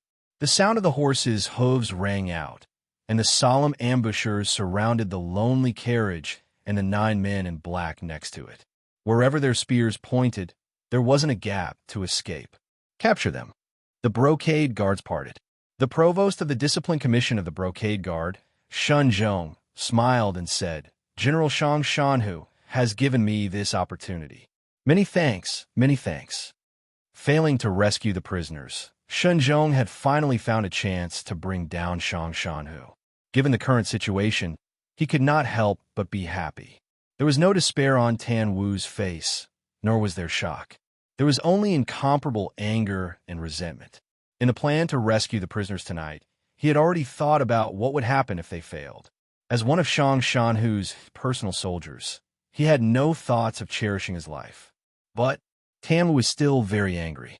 In the plan, he knew that Shun Zhong might have an ambush, and his side had already prepared for it. For example, the residential buildings in the direction of the carriage should have been on fire by now, but it was still quiet. For example, the alleys where the brocade guard were lying in ambush should have been chaotic, but today there was not a single movement. Fan Xian was mixed in with the tree branches, calmly watching the situation in the distance. He looked at Tan Wu, who was as angry as a wounded eagle, without a trace of expression. In the plan, Shang Shanhu's side would be the main attack, and the task of covering the retreat should have been carried out by the spies from Xinjiang and the Overwatch Council in Shangjing. But the eldest princess did not move, Yin Bingyan did not move, and Fan Xian did not move either. Compared to Shang Shanhu's northern soldiers, the Qing people, without a doubt, were quite consistent in their sinister and tacit understanding. Chapter 235. In the autumn of the 5th year of Tianbao, the young emperor promised Shang Shanhu in a secret letter, "I will bring Xiao En back to the empire." So Shang Shanhu abandoned the northern stronghold he had run for decades and returned to Shangjing with only Tan Wu and his bodyguards. He believed that the emperor never went back on his word. Xiao En returned to the empire, but the emperor refused to release him because he wanted to know Xiao in secret. At the same time, the Empress Dowager wanted Xiao En dead because Kui did not want Xiao En's secret to be known by anyone. Because the brocade guard kept a close eye on him, Shang Shanhu did not have any powerful allies in the capital. But because of his reputation in the army, both the Empress Dowager and the emperor had to give him face and did not dare to push him too far. This was a situation that the northern Qi royal palace did not want to see.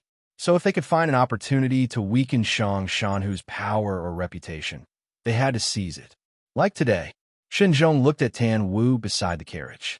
He knew that after this incident, even if he could not convict Shang Shanhu, as long as he captured Shang Shanhu, his former personal guard, he believed that Shang Shanhu's reputation in the military would suffer a fatal blow.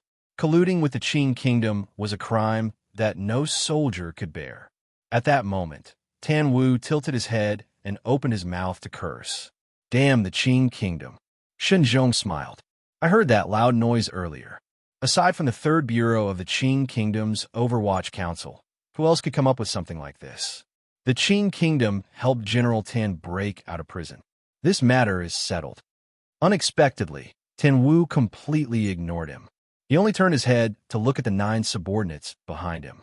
He had personally trained the commander's personal guards, and many of them had already died tonight. If it weren't for the Qing people's treachery, he would certainly have been able to lead them out of here alive. He turned his head to look at Shenzhong and suddenly bowed. "Master Shenzhong, please pass on a message." "What message?" Shenzhong did not press the issue because he still held the hope that he could capture him alive. "The one who killed me is Fan Xian." Tan Wu was the commander's confidant, so he naturally knew who was involved in the plan.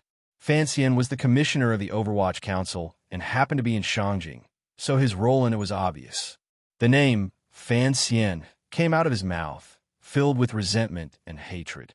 It was clearly transmitted into the ears of the hundreds of people present. Up in the tree, Fan Xian's face was calm, as if he hadn't heard anything.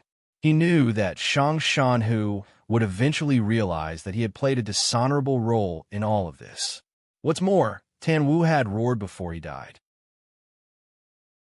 As soon as he finished speaking, Tan Wu flipped his wrist, and a snow-white saber light slashed upwards, slicing off his own cheek. The saber light turned again and slashed across his neck. His head fell to the ground. Immediately after, 9 swishing sounds rang out at the same time. 9 heads were washed away from the black-robed man's body by the blood, rolling onto the ground.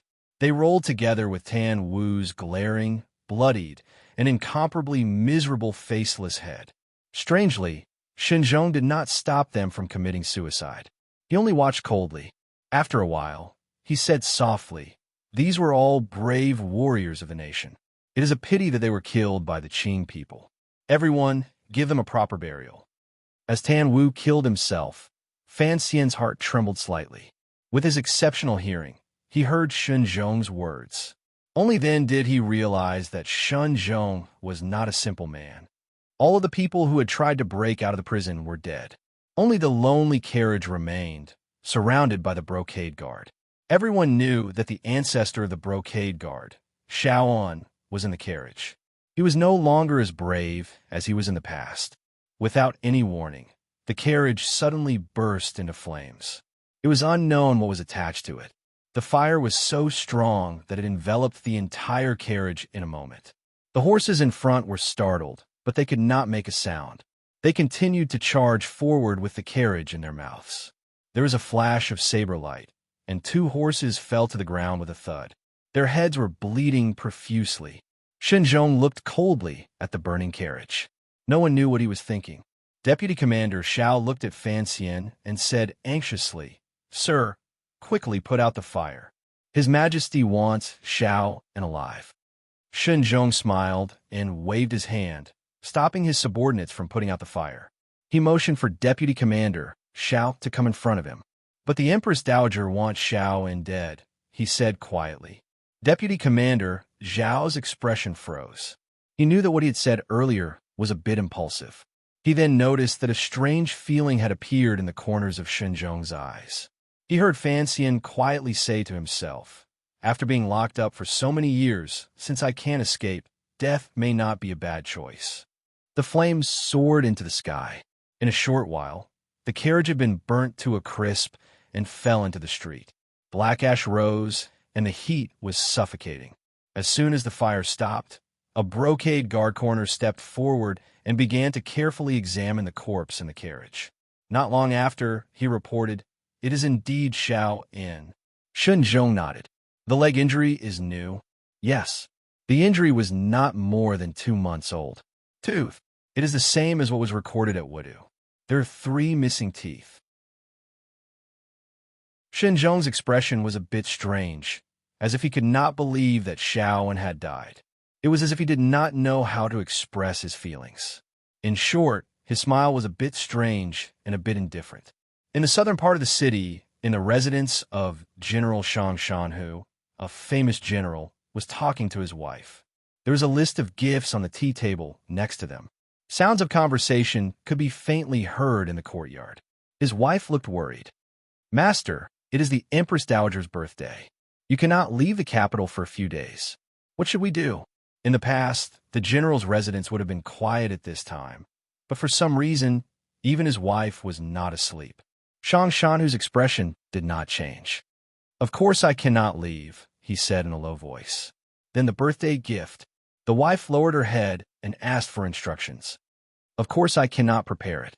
Madam, you should prepare your luggage." As they spoke, a stocky man suddenly strode into the back hall. The wife recognized this man as the marshal's personal attendant, but it was already early in the morning, and he had entered without an invitation. She thought that her inauspicious guess had come true. She looked at Shang Shanhu in a panic and said in a trembling voice, "You really did it?" Shang Shanhu was not angry, but his black silkworm eyebrows gradually became sharp as swords. In a low voice, he said, "I am loyal to the court, but if there is something I cannot do, you must allow me to be impudent." The wife did not say anything more. She only silently retreated to the back room, no longer in the mood to take care of the Empress Dowager's birthday gift. "Marshal, there are more spies outside the residence." Only those who were closest to Shang Shanhu would stubbornly address him as commander instead of great general. The personal attendant who spoke had no surname. He was an orphan who had been picked up by Shang Shanhu from the snowy forest and raised to this age. He was given the surname Shang Shanhu, and his name was a single character, Pe. His relationship with Shang Shanhu was similar to the relationship between Shang Shanhu and Xiao In, except that he respected Shang Shanhu more than he respected him. "Wait for the news." Shang Shanhu sat calmly in his chair. His face was calm, and not a trace of nervousness could be seen. Shang Shanpa accepted the order and left to monitor the movements outside the courtyard. At the same time, he prepared the follow-up measures. After a long time, Shang Shanpa once again returned to the back room. He half knelt on the ground and said in a low voice, "It has failed." His voice did not tremble in the slightest, but for some reason, it was impossible to conceal the sorrow that seeped through. Shang Shanhu's right hand, which was resting on the armrest of the chair, paused. He closed his eyes with great force, and the wrinkles at the corners of his eyes bloomed like chrysanthemums. It was only now that the true age of this famous general was revealed. He walked back to the back room and looked at his wife, who was sitting uneasily by the bed. He smiled and said, "It's already very late. Why aren't you asleep?" The general's wife smiled uneasily. "I can't sleep." Shang Shanhu smiled and said, "We won't leave the capital. Let's discuss the gift list for the Empress Dowager when we enter the palace in a few days." At this time, the sky was at its darkest before dawn. The messy courtyard below began to be cleaned up, and the 400 brocade guards who had surrounded the area also began to silently disperse according to their duties. The charred carriage and the corpses on the ground had also been taken over by the professionals of the Discipline Commission. In a short while, the area below had returned to peace. In the face of the powerful machinery of the Empire, it was not impossible to cover up such an earth-shattering event. The injured brocade guards were still lying on the ground by the back wall. Occasionally, they would let out a few muffled cries of pain. The damage caused by the explosion had been severe. Most of them had died. Even those who had escaped were covered in dust and blood. At this moment, there were people carrying the injured brocade guards towards the yamen in the direction of the northern part of the city. The physicians were also nervously following behind them. The long line of stretchers looked like a thin centipede, twisting their waists as they moved forward. Fan Xian carefully crouched on a tree branch. He tightened his muscles, then relaxed them again. He repeated this process over and over again, so that his reflexes would not slow down if he stood still for too long. He looked at the injured people on the stretchers in the alley under the tree. He thought to himself, if it weren't for the fact that I loved watching The Silence of the Lambs and Leon the Assassin, I'm afraid I would have let that old man escape.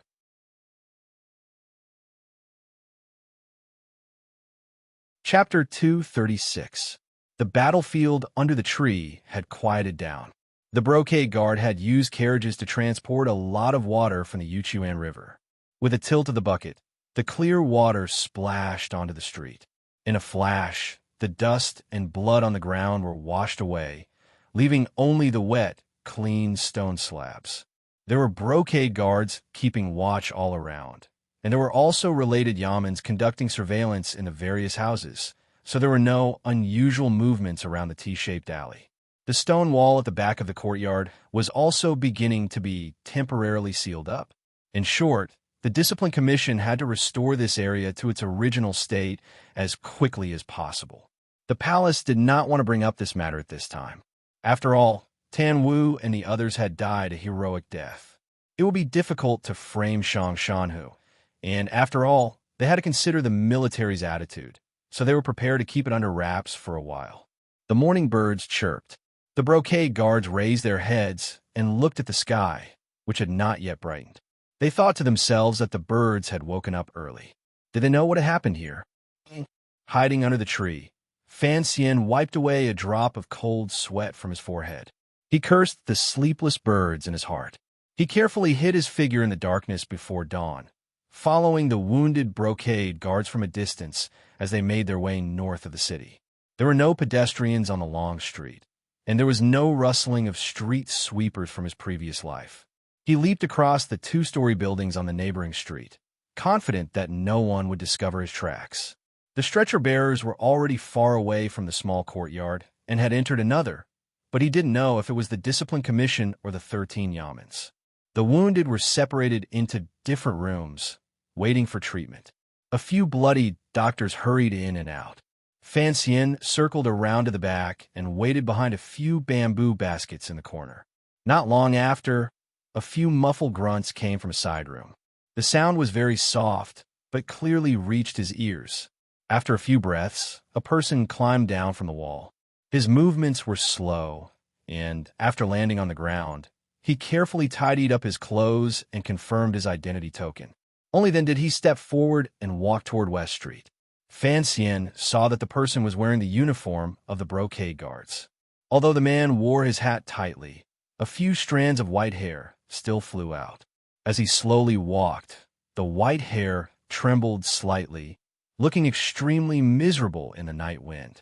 Watching the man walk further and further away, Fan Xian's eyes, which were not covered by his hat, shone with a cold light. He noticed that the way the man walked was a little strange, and knew that his old comrade's legs had not healed after he had broken them. He followed, and the two of them walked along the quiet street to the west. Although there were guards at every intersection, Shaoan was dressed in the uniform of the brocade guard, and he had killed people in the side rooms to steal their tokens. This allowed him to pass through several checkpoints without any mishaps. Fan Xian was like a ghost disappearing into the night. Following from a distance, he easily passed through a few trials. On the way, Shaoan took a break at an ordinary person's house. Behind them, on the roof of an ordinary house, Fan Xian also rested for a while. Then, the two of them stood up one after the other. Before the sky brightened, they crawled out of the net the embroidered uniform guards had woven and arrived at the western city gate. After the city gate was opened, the vegetable farmers who had been waiting outside for almost an hour each handed over the travel documents that had been prepared by the officials in the city and rushed in. And Shaoan also took advantage of this chaos to sneak out of the high city gate. After a while, the old man, who had survived a calamity, had already made his way with difficulty to the foot of Mount Yin, west of Shangjing, next to the disorderly forest. Fan Xian followed from afar, his extremely sharp eyes staring in the direction of the old comrade's advance. After a while, Shaoan emerged from the forest. He was dressed in tattered clothes, and the corners of his clothes were stained with the black soot of an old man in the village. He had gathered so much firewood from who knew where, and carried it on his back like a small mountain. The sun had already risen from the east, illuminating the quiet mountain forest. In a flash, it dispersed the mist, and the air was clear. Anyone who saw that old man would think of him as a hard-working old farmer who had risen in the morning to gather firewood. No one would associate him with the famous spy chief of 20 years ago. Fan Xian stood quietly in the tree, coldly watching Shaoan's hunched body as he slowly advanced. A chill welled up in his heart. After all, Shaoan was old. Not only was his body not as good as it had been, but even his mind was a bit slow. Who would choose to come out to gather firewood at this time of the day? The real farmers would only enter the mountains at dusk to collect firewood. It was quiet outside the city, and it was also quiet inside the city. The spy of the embroidered uniform guard reported, "The Qing diplomatic mission is very quiet. It is said that Master Lin would arrange for 2 singers to accompany Envoy Fan yesterday. They didn't sleep much last night. Are you sure Fan Xian is in the diplomatic mission?" Shenzhong had already taken off his official robes and changed into his rich man's clothes. He held a piece of roasted donkey meat in his right hand and brought it to his mouth. "Yes, sir," the spy replied respectfully. "Some of our brothers know what Fan Xian looks like, and they have been watching from outside the courtyard." Shenzhong was slightly taken aback. He tossed the greasy donkey meat onto the table. His eyes were slightly sunken, and he appeared particularly listless. After a night of torment, no one's body was made of iron. Suddenly, he laughed and said, "How could that be an honest person? Has Friar he already left?" "Yes." The spy suddenly became spirited. "Master Lang, Tiao, has also gone." Shenzhong slowly closed his eyes. No one knew what he was thinking. After a while, he quietly said to himself, "These other barbarians want us to think that Fan Xian is still in the diplomatic mission. If we kill Fan Xian now, won't they suffer a loss?" He opened his eyes, which were as ruthless as an eagle's. "These southern barbarians have learned to scheme over the past decade. I'm afraid their cleverness will make them fall victim to it." After a night of watching, Fan Xian also felt a little tired. But the tyrannical Jinshi in his body was incomparably abundant, so he could still manage. Looking at the old man on the forest path in the distance, who had difficulty even walking, he couldn't help but feel some admiration. He was already 70 or 80 years old, and after decades of torment, he had actually managed to escape from prison so thoroughly. Fan Xian didn't know where this old man got his mental strength from. Fan Xian didn't move, because he always felt that some unknown danger was waiting for him. And Shaoan's exit from the city seemed a little too smooth. Suddenly, he thought of a certain possibility. He narrowed his eyes, slid down the tree, and retreated in the opposite direction.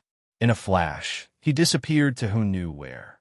The sun moved westward inch by inch, and Shaoan moved westward inch by inch. To the west was the western sky. It could be death, or it could be pure land. Naturally, the diplomatic mission and Xinjiang wouldn't report all their plans to Shang Shanhu, and Shaoan also had other plans. The mountain path went up and up until it came to an end. On the edge of a cliff was a hill overgrown with shallow grass. To the left was a stone road that led to the Shangjing army's horse camp. This was where Shang Shanhu and Shaoan had agreed to meet up. The faint red light in Shaoan's eyes had already dimmed. He tilted his shoulders slightly, letting the small mountain of wet firewood fall to the ground. He patted his butt and sat down. Since there was no one to meet up with him, this plan must have been discovered by the Qi Kingdom's palace. Needless to say, someone must be waiting for him here. Just like that time on the meadow by Wudu, Xiao-in once again felt tired. He didn't want to go any further. "Come out." His slightly dry lips opened and closed, and he spat out a few words. As soon as he spoke, the grass trembled. A black-robed swordsman slowly walked out from the end of the mountain path. This swordsman had a very high forehead, and his face was very pale. His brows and eyes seemed to have weathered the vicissitudes of life. He was about 40 years old, and his right hand rested firmly on the hilt of his sword. His knuckles protruded from between his fingers. His entire person was like a cold sword. "Friar He." Shaoan's eyes narrowed, and a cold light shone from them. This swordsman was Friar He, one of the few 9th-level aces in northern Qi. The 8th-level Cheng Jiushu that Fan Xian had killed a year and a half ago on the street of Nyolan was his disciple. Friar He's face was pale, and his black robes contrasted with each other like charcoal. He gripped the hilt of his sword with utmost respect, raised it upside down, and cupped his fists in salute. "Greetings, Mr. Xiao." In northern Qi, except for Ku He, everyone else could only greet Xiao-in with the respect of a junior. Who would have thought that the young swordsman of yesteryear would now become the most powerful swordsman of the Brocade Guard? Xiao-in coughed, still sitting on the ground, and gently massaged his knees. "It's been many years." Friar He looked at Xiao-in, his face full of sincere respect. "I'm not a dog of the Brocade Guard. I am a follower of the Empress Dowager. Today, I have come to ask Mr. Xiao to rest in peace." Xiao-in said softly, "You must know that this world belongs to His Majesty." Friar He knew what this old man meant. The Emperor did not want to kill Xiao-in, and by standing on the side of the Empress Dowager, he would undoubtedly offend the young emperor. He smiled and looked around. "I had thought that I would see that young talent of the Fan dynasty today." Xiao-in coughed again. "Who would have thought that after running amok for so long, I would die as bait? Old sir, there is no need to grieve. Since that Fan Xian has retreated, he is lucky." With a swish, Friar He unsheathed his sword and flew forward like a bird. His wrist, elbow, and shoulder formed a straight line as he stabbed towards Xiao-in's heart.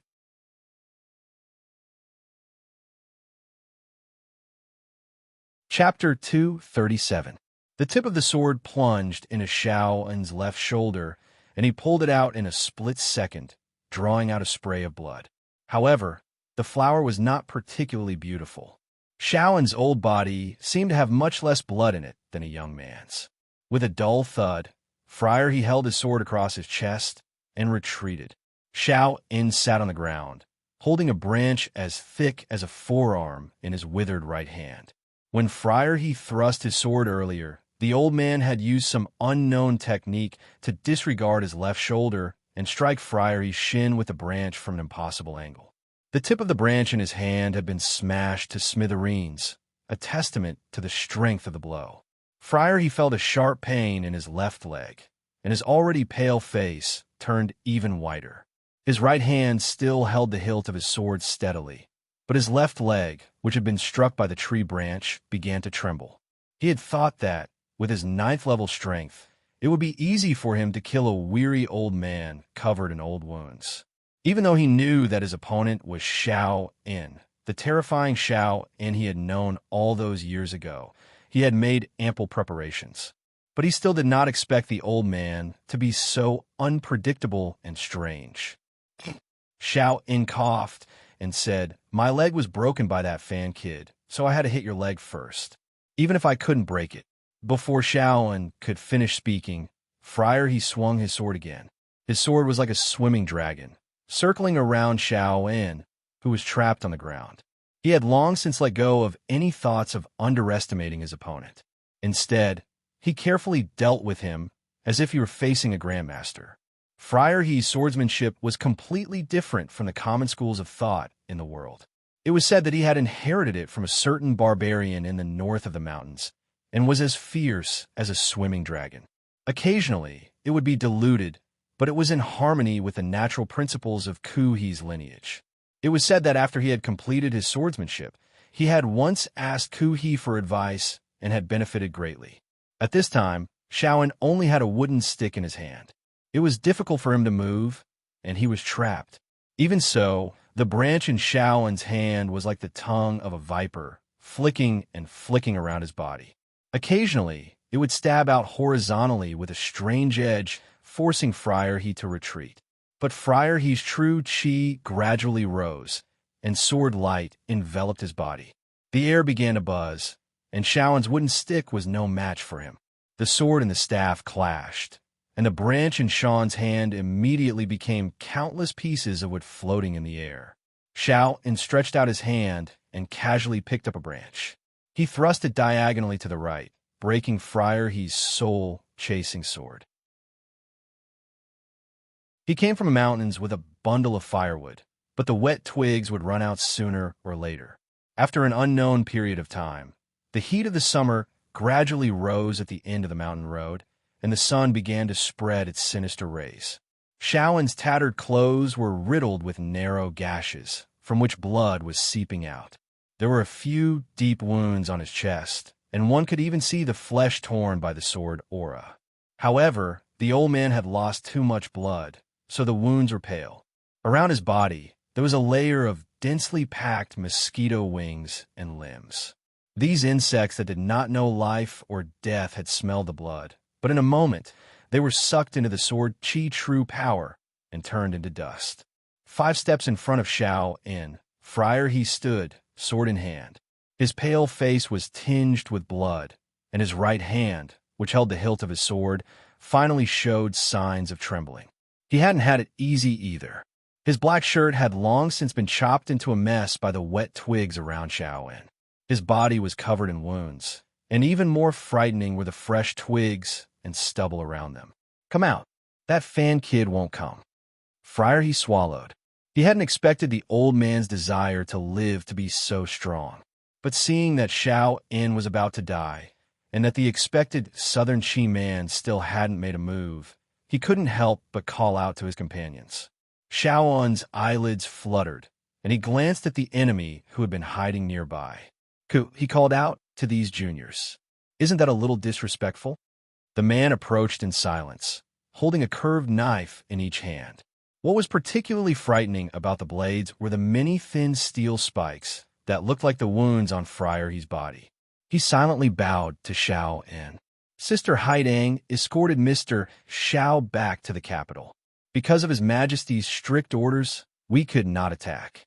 Today, Mr. Shao escaped from prison, and I had no choice but to act. Please forgive me, Mr. Shaoan laughed coldly. Ku He's disciples have indeed learned his way of scaring people. On the surface, they appear to be benevolent and righteous, but secretly they are evil and treacherous. They're just looking for an excuse to kill me. Why make it sound so innocent? This man was Ku He's first disciple, the emperor's martial arts teacher, Lang Tiao. Seeing that Shaoan was insulting his teacher, he didn't say anything more. He crossed his wrists, and the 2 curved knives in his hands became 2 balls of black light, flying towards Shaoan's head. Shaoan suddenly let out a wild roar. The pure inner strength he had cultivated for nearly 50 years finally exploded. He pushed out his palms, attacking Lang Tiao's knives from an impossible angle. The wind from his palms was swift and fierce. If Shaoan's palms killed him, Lang Tiao's wrists would immediately be shattered. Lang Tiao was silent, but he twisted his wrists, and the 2 sharp, curved knives in his hand spun back in a strange way. The backs of the knives struck the back of Shaoan's hands. 2 sounds rang out at the same time. The back of Shaoan's hands was instantly sliced by the steel spikes on the 2 curved knives, but at the same time, Shaoan's palms had also reached in. Lang Tiao was still expressionless. He let go of the hilts of his knives and pushed out with both palms. After a light sound, the two palms, who were 30 years apart in age, fiercely struck each other. There was nothing fancy about this. It was purely a contest of strength. As Ku He's first disciple, Lang Tiao's spirit was at its peak. Xiao In, on the other hand, had been imprisoned for many years and had suffered all sorts of suffering. He was no longer as brave as he had been in the past. In comparison, Lang Tiao had the upper hand. With a swish, Lang Tiao pushed Xiao In back.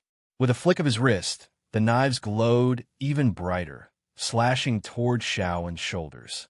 The two curved knives in his hands had a thin chain tied to his wrists. The two knives glowed as they flew toward Xiao In, reflecting the red sun high up in the sky. It was a terrifying sight. The dying Xiao In suddenly found strength from somewhere. His eyes rolled up, and his middle finger bent slightly. He raised it toward the sky, blocking the lower edges of Lang Tiao's powerless hands. At this moment, countless gusts of wind rose up.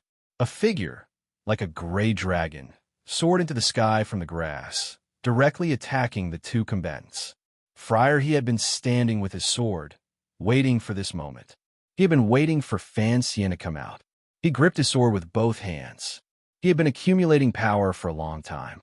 From head to toe, he chopped down vertically, without any extra tricks. There was a hissing sound. Even the air seemed to be cut open by the sword, let alone the person who was charging at him at high speed. But Friar He didn't know that the person he wanted to kill was one of the most skilled dodging figures in the world. He only saw the figure twist in the air in a strange manner. Without any leverage, like a shadow, he dodged the attack.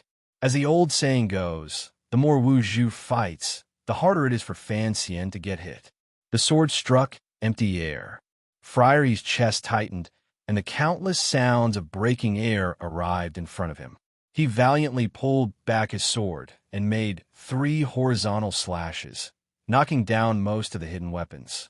When the hidden weapons fell to the ground, he realized they were just gravel. He forcefully pulled back his sword. His blood was shaken, and he couldn't help but spit out a mouthful of blood. He forcefully swallowed it. As his body froze, 3 beams of black light shot down from the top of his head. The two of them were too close. Friar He turned his wrist, and the tip of his sword accurately knocked away the 3 beams of black light. But the last strike was not strong enough, and his Jinshi paused. Although the crossbow bolt had received some force, its direction did not change too much. It brushed past his thigh and stabbed into the grass. That was close. Friar He finally realized how difficult it was to deal with Fan Xian. He turned his head in shock. Fan Xian had forcefully turned around in the air, avoiding Friar He's long-awaited strike. He had paid a heavy price for it. Even though his meridians were much wider than the average martial cultivator's, he still couldn't stop his blood rushing. His Jinshi felt like it was being torn apart, colliding with his meridians. He didn't have the dignity of a martial artist. Still in the air, he spat out a mouthful of blood, looking wretched and wretched.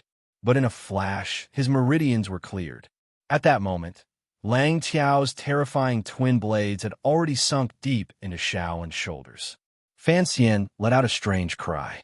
Still in the air, he had already pulled out half of the long blade from his back and swung it at the back of Lang Tiao's head. Lang Tiao seemed to have eyes in the back of his head. With a swish, he pulled back his blade. The tip of the curved blade struck Fan Xian's hilt half a foot, the weakest point of the blade. With a clang, the other half of the long knife in Fan Xian's hand broke again, but the pitiful remaining part of the knife still chopped down brutally. Ding, ding, ding, ding, it swept away all the steel spikes on the curved knife in Lang Tiao's hand. In that instant, Fan Xian abandoned his blade, circulated his qi, and punched out. 2 of his best black fists transformed into 2 dragons, striking at Lang Tiao's temples. He didn't care that the tip of his opponent's blade was aimed at his lower abdomen. He knew that against an expert of this level, he had to be steady, accurate, and ruthless. He had to leave no way out for himself and no way out for his opponent. Lang Tiao suddenly turned his head, a cold light flashing in his eyes. He crossed his palms and sealed Fan Xian's fists. Their energies intersected. The tyrannical Jinshi of the nameless martial secrets and the Tiani Jinshi of Ku he finally met.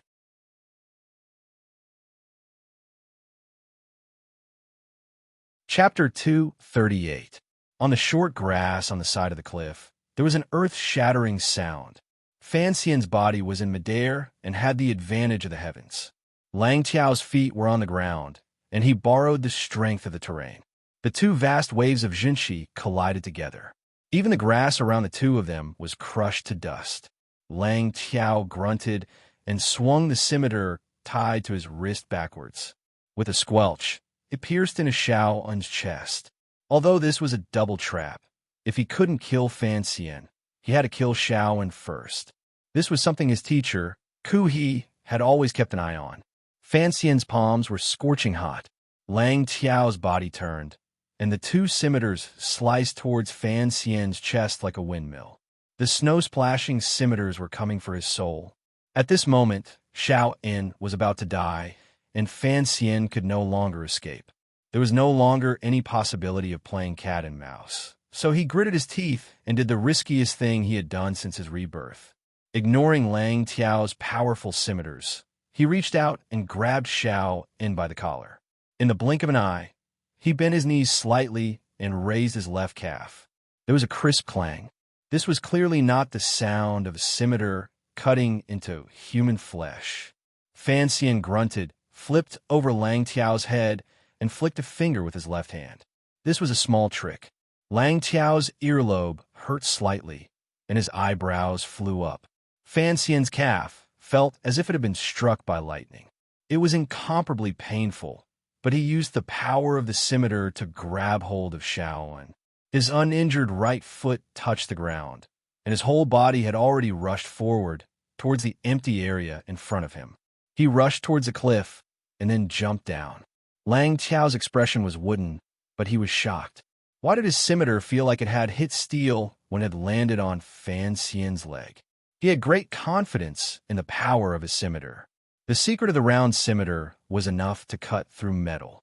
Even if his opponent was wearing armor, it would still be cut in half. How could Fan Xian have blocked it? He and Friar, he rushed to the edge of the cliff and looked out. The sun was getting brighter, but it still could not disperse the fog in the deep valley. They saw the old man and the young man fall into the fog and could no longer be seen. It was only after a long time that they heard the thud of a heavy object falling. The sound was very soft, but the cliff was very deep. The two of them could hear it even from the edge of the cliff, so they could imagine the intensity of the collision. He felt his death, said Friar He. Lang Tiao shook his head. Xiao En won't die easily. Fan Xian, I think it's even harder. Lang Tiao and Friar He were one of the few 9th-level masters in Shanjing City, and yet they were unable to kill Xiao En, who was heavily injured, and Fan Xian, who had just entered the 9th level, on the spot. This fact made the two masters shiver in fear. We can't climb this mountain, Friar He said with a frown. Lang Tiao looked down. Yin Mountain stone walls were as sharp as a knife and as smooth as a mirror. Not even the 4 transcending mortality and saintly grandmasters would be able to climb up, let alone a martial expert. So he nodded, tacitly agreeing with Taoist He's judgment. Informed Shun Zhong to search the foot of the mountain. After finishing their preparations, the two masters looked up at the misty cliffs. They thought of the previous battle and couldn't help but frown, but they were thinking in different directions. Why did Fan Xian risk his life to save Xiao En? This was Friar He's question. Why did Fan Xian's strength far exceed little sister's assessment? This was Lang Tiao's question. Suddenly, Lang Tiao's eyes flashed coldly. With a flick of his wrist, the tip of his knife accurately sliced off a piece of flesh from his earlobe. Friar He had always trusted Ku He's knowledge and ability. He frowned and looked down at his thigh, only to see the skin where the arrow had grazed. Although he wasn't injured, it was still slightly black. That Fan kid is vicious, he said coldly. Have you forgotten? Fan Xian's most famous skill in the Qing Kingdom is called petty tricks, Lang Tiao said in a low voice. Although he said this, Lang Tiao was still thinking about the exchange earlier. The tyrannical Jinchi in Fan Xian's fists was truly strange. It was cold and had an invading intent. Its ruthlessness was more powerful than any kind of internal Jinchi in the world. What did one usually encounter when jumping off a cliff? Usually, one would encounter a master, a beautiful woman, a peerless secret manual, and limitless wealth. As Fan Xian jumped off the cliff, he thought that he was indeed carrying a master on his back. But if his calculated landing spot was a bit off, then he would have to say goodbye to the beautiful woman at home. As for the limitless wealth his mother had left behind, he naturally wouldn't have the chance to enjoy it. Speaking of that nameless, peerless secret manual, he reckoned Uncle Wu Zhu would burn it for him. Although Uncle Wu Zhu's teaching ability was a bit lacking, he was a faithful executor of spoon-feeding education. Fan Xian reckoned that even if he went to the underworld, he wouldn't let him off lightly. Back in the day, Commander Zhu jumping off a cliff was Fan Xian's most amazing scene, so he often practiced jumping off cliffs. Even when he was on his honeymoon in the Tsang Mountains, he didn't let it go. Now, he finally had a little success. At least with a person on his back, he was able to accurately use the short pine trees between the smooth rock walls to slow down and find the spot he had chosen in advance, the slightly protruding rock. Fan Xian's legs landed on the rock, and the tyrannical Jinchi in his body reacted, bouncing out. But his left leg had suffered from Lang Tiao's frightening knife, and it was sore and powerless. With a grunt, he half-knelt on the ground. At that moment, he still didn't forget to sweep a large rock off the cliff. After a while, there was the sound of it falling to the ground. Are you stupid? There was a small hole behind the rock. It wasn't deep, and Xiao En, covered in wounds, was leaning against it.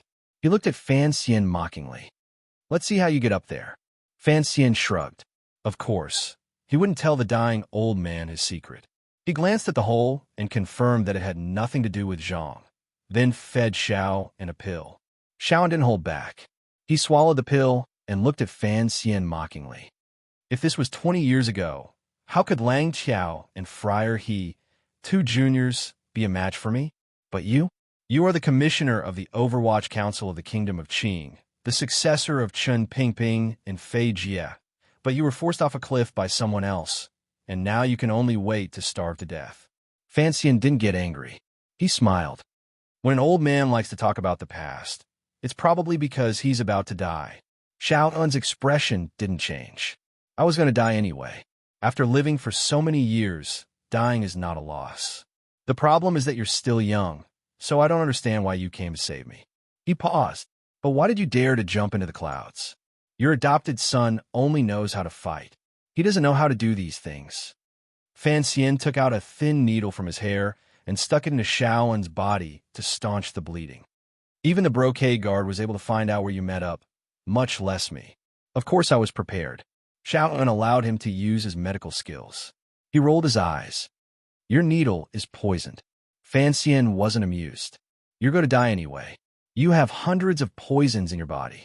What's one more? Xiao En coughed. His eyes dimmed. He was about to die, and even his temperament seemed a little strange.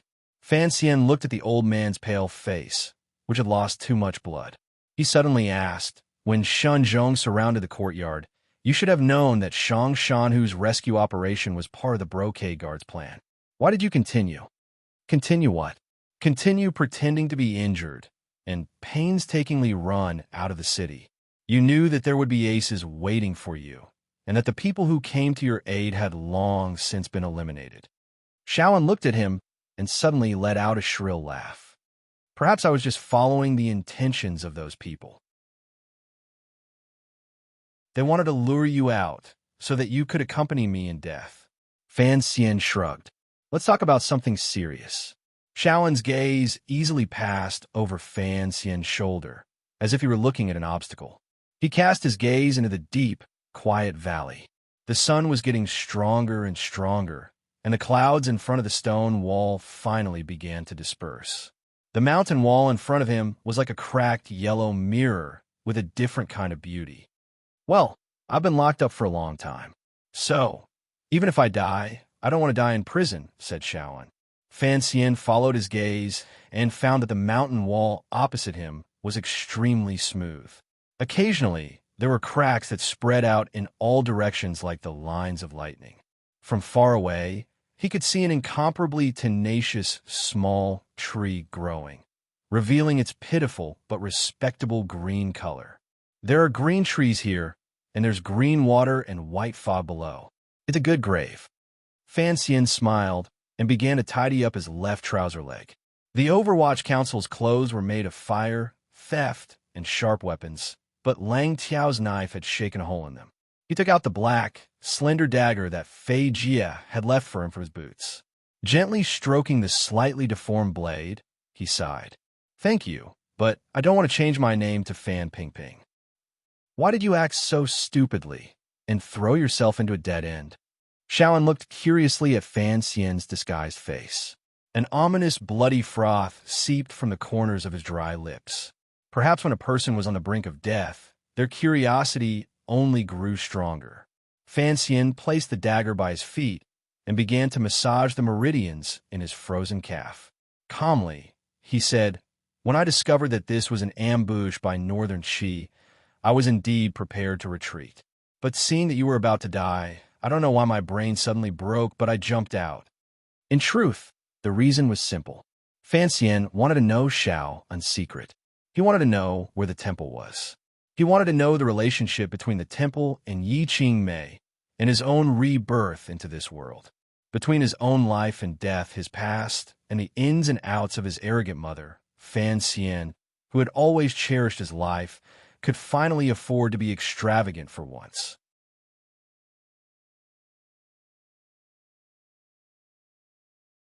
Chapter 239.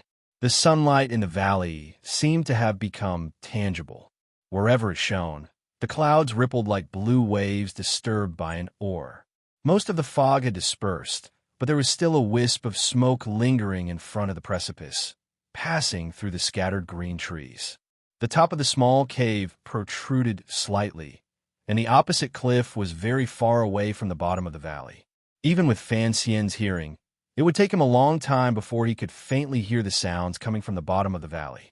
Presumably, the brocade guards of Shangjing were searching for their bodies at the bottom of the valley. The bottom of the valley should be damp and gloomy. Fan Xian reckoned that, after a while, they would know that Shao and Fan Xian had not fallen off the mountain. Fan Xian guessed that the Northern Qi people would probably think that he and Shao were lucky and search along the bottom of the valley. But he did not dare to underestimate Shenzhong's ruthlessness. No one knew when they would turn their attention back to the mirror-like surface of the cliff. As for Lang Qiao, Fan Xian knew from their first encounter that this senior disciple of Haidang was indeed one of the most powerful men in the world. His mind was firm and determined, and he was not the kind of person who would be easily deceived. The mountain breeze stirred, and Shaoan's pale face trembled slightly.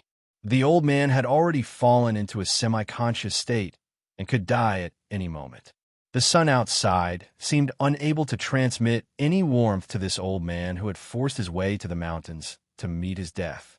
Fan Xian scratched his head and looked at Shaoan's face. The old comrade's face was like a layer of orange peel that had been dipped in white pulp. He thought for a moment, then carefully took out the small blue pill from his belt. The pill gave off the faint smell of ephedra leaves and had already been cut in half with a knife. Fan Xian crushed the remaining half and stuffed it into Shaoan's mouth. Then he took out a water pipe from his sleeve and dripped water from a water bag hidden in his clothes onto Shaoan's withered lips. After a while, the dying Shaoan woke up. He opened his eyes, and the scarlet color that had faded reappeared in his pupils. The old man seemed to have regained some of his former power in the moment before his death. "What medicine did you feed me?" "A small blue pill." Fan Xian smiled and said, "It's to raise your spirits. However, it can't help you recover your former glory." Shao naturally did not understand this joke. "You ate before you made your move, right?" Shaoan's breathing became much more powerful, and his spirit gradually shook off the depression. If it wasn't the final radiance of the setting sun before death, then it meant that the drug had stimulated the remaining energy in the old man's body. Fan Xian did not immediately respond to his question. He stretched out his finger and felt Shaoan's pulse. He found that it was gradually becoming stronger, but there was a slight dryness to it. He knew that the ephedra pill was beginning to take effect. But this primitive stimulant could raise Shaoan's spirits for a moment, but it could not save his life. He took a deep breath, looked at Shaoan calmly, and said, "Lang Qiao and Friar He, I broke your leg. Even if we join forces, we won't be a match for them, so I have to take some medicine. However, I'm a little curious as to why there are only 2 experts and not a large group of people waiting for us." Shaoan coughed violently. The medicine was taking effect. He waved his hand with some difficulty. They don't want to make a big deal out of this. If they can't hide it from the little emperor, there will be trouble in the future. Fan Xian looked at him and thought of the little emperor's reason for sparing his old life. It was the same reason as his own, but he did not continue on this topic. You saved this old man for no other reason than the secret in this old man's heart. Shaoan looked at the chirping birds in the valley, and a look of envy flashed in his eyes. In the end, what is that secret? The little emperor wants the temple's help to unite the world. Why do you want to go to the temple so badly? Of course I have my own reasons. Can you tell me about them? The 2 spies, one old and one young, were at different stages of history. At this moment, they were calmly chatting like children at the entrance of a village. Tell me a part of it. Fan Xian narrowed his eyes. He felt a little weak. The effects of the ephedra pill were about to fade, and his spirit was a little weary. I don't know if you believe it or not, but I live in this world. Most of the time, I'm like a tourist. I want to go to all the interesting corners of this world, and the temple is without a doubt the place that interests me the most. Tourist? Shaoan used a pair of blood-red eyes to stare at Fan Xian's ordinary face in disguise. Fan Xian laughed. Is it strange? Heaven and earth are the travelers of all living things. Time is the traveler of 100 generations. Since you and I live in this great inn, we naturally want to see what is in every room of the inn. Perhaps there is a poisonous snake in the room at the end of the 2nd floor. Shaoan moved back a little with difficulty. He felt the heat of life in his body. He knew that he was getting closer and closer to death, and subconsciously wanted to sit a little more comfortably. Perhaps it is a beautiful woman bathing in a wooden tub. Fan Xian laughed. Shaoan looked at the young man and gently shook his head. Curiosity killed the old cat. You actually risked your life to save me for such an absurd reason, and ended up in a dead end. Do you regret it now? Fan Xian turned his head to look at the unfathomably deep cliff. He sighed and said nothing. Are you stupid? This was the 2nd time Shaoan had said this. He smiled. For a worthless secret, you buried your own life. Fan Xian laughed bitterly. That's right. In the face of death, all secrets are unimportant. Shaoan suddenly looked at him strangely and said, Can I ask you a favor? Fan Xian's heart trembled. Although this old man was no longer as brave as he had been in the past, his status was still there. On his way north, he had never asked for anything. What do you want to say? Shaoan's voice was a little strange. I'm not afraid of death, but after I die, you will be trapped in this cave alone. I reckon that in the end, you will be so hungry that you will be interested in my corpse. Fan Xian was startled, but he understood what the old man was afraid of. He felt a little disgusted. Your old arms and legs. If I wanted to chew on your flesh, I would be afraid of breaking my own teeth. Shaoan laughed bitterly. When you are really hungry, what can't you do? Fan Xian frowned. You're not even afraid of death, and you're afraid of me eating your flesh? Shaoan stared at him. There are many people in this world who are not afraid of death, but they are afraid of cockroaches. He paused. I'm not afraid of death, but I am afraid of being eaten by you after I die. That feeling is not good. The effects of the medicine had temporarily replenished Shaoan's energy, so his speech had gradually become smoother. The wounds on his body had long since stopped bleeding, but the strange red in his eyes had deepened. This was not a good sign. Fan Xian looked at him and shook his head with a bitter smile. Don't worry. If you die, I will immediately throw you into the valley. His pupils suddenly contracted. He looked at Xiao In and quietly asked, "Old man, have you eaten human flesh before?" The cave suddenly became quiet. For a long time, Xiaoen's voice did not ring out. After a long while, the old man said expressionlessly, "When I went to the temple, the mountains were sealed off by heavy snow. There was nothing to eat, so I had to eat human flesh." Fan Xian's heart thumped. Although he had dug up graves and dissected corpses since he was young, the thought of eating human flesh still made him feel disgusted. He unconsciously looked away from Xiao En's withered lips. Xiao En laughed strangely. Human flesh, in fact, is really disgusting, but what Kuhi ate was much more delicious than what I had. Fan Xian's heart trembled again. Today, the high and mighty Grandmaster revered by tens of thousands of people, the imperial advisor of Northern Qi, Kuhi, had actually eaten human flesh? He immediately figured out the crux of the matter. Since Xiao En knew where the temple was, and Kuhi was a disciple of the temple, then the two of them must have gone to the temple at the same time. For two great masters to have fallen to the point of eating the flesh of one another, one could only imagine the dangers of the journey. But he did not understand why he had to kill Xiao En. Was it just to hide the fact that he had eaten human flesh? When did you and he go to the temple? Xiao En unexpectedly closed his mouth. Fan Xian was like a diner, looking at a plate of duck-skin noodles served by a waiter and then watching the waiter take it away. Fan Xian's breath was stuck in his chest, unable to come out for a long time. He could not help but say angrily, "Seeing that we are about to die, can't you let me die a little more happily?"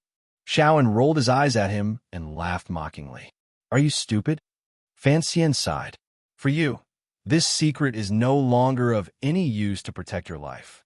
Why bother hiding it? The temple is to the north." Very suddenly, very without warning, Xiao En spoke. "How far north?" "In the snowy lands of the extreme north. If you follow the northern prison pass, it will take you more than 3 months." At this time, the sky outside the cave was gradually darkening. Fan Xian's expression did not change, but his heart was a little nervous. He knew that he had finally succeeded halfway. At least he knew the general location of the temple. His heart slightly tightened. The mountain wind gradually picked up, and the summer chill on Mount Yin grew. He looked at Xiao En, who had closed his eyes and was waiting for death. Like a friend, he began to chat casually. "Dying old man, what do you think about the scenery of the temple?" Xiao En did not open his eyes. He lightly panted. "It's just a big temple. What scenery could there be? What about you? Which rock did you jump out of, kid?" Fan Xian yawned wearily and said, "I am from Danzhou, and Danzhou does not have much to look at. There are only 2 trees planted in the back garden of my house. One is a date tree, and the other is also a date tree."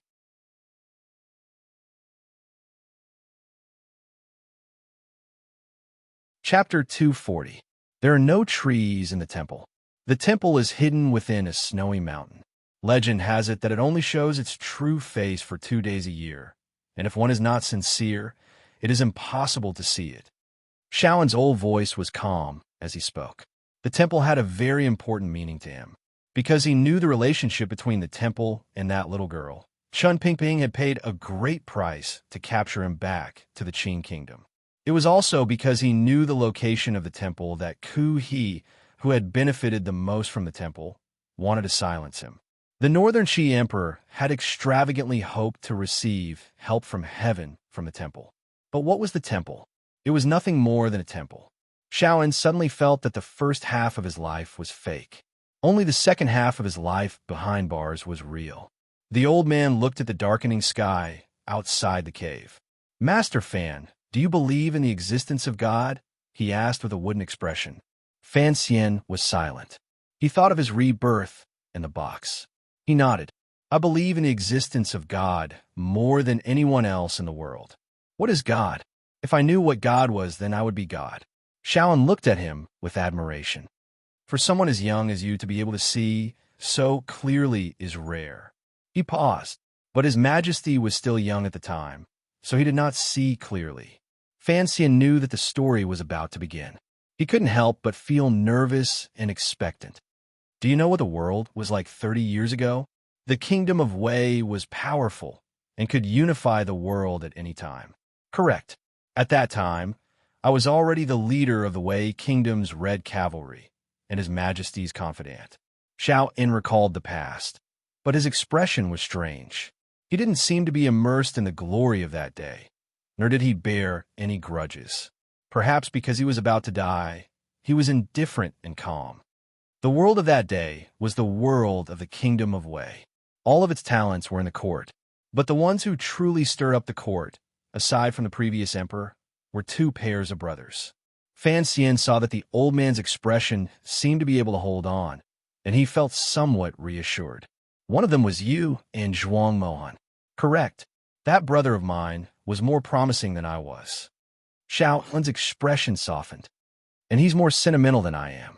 I was imprisoned by the kingdom of Qing for 20 years, but he still remembers me. I owe him. Why doesn't anyone know that you two are brothers? The reason is simple. My reputation is too vicious, and who knows how many innocent people I've killed in secret. As a scholar, he naturally doesn't like me, and I don't want to have anything to do with him, Xiao En replied calmly. Fan Xian paused and changed the subject. Who are the other pair of brothers? It's Zhan Qingfeng and Ku He. Zhan Qingfeng, the father of the founding emperor of Northern Qi, a famous general of his generation. Fan Xian was shocked. It turned out that Ku He was so close to the royal family of Northern Qi. No wonder back then, he did his best to protect the current Empress Dowager and Emperor, and the royal family respected Ku He so much. Ku He is Zhan Qingfeng's younger brother. Ever since he was young, he was determined to become an ascetic monk, cultivating the way of the heavens. He strived to one day prove his way and enter the temple.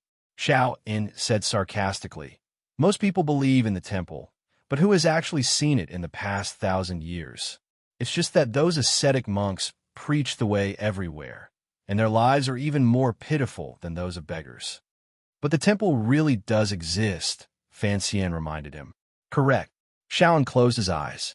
At the time, the previous emperor had passed away, and the young emperor ascended to the throne. Although this emperor treated us courtiers fairly well, for some reason, he was strangely afraid of death. All day long, he wanted to practice the art of immortality. Fan Xian said, at that time, Northern Wei was the strongest, and, as the emperor, he had nothing to worry about. It was only natural that he would think of these things. Xiao En continued. So at that time, Ku He took the opportunity to enter the palace and persuade His Majesty to send a diplomatic mission out to sea in search of the temple.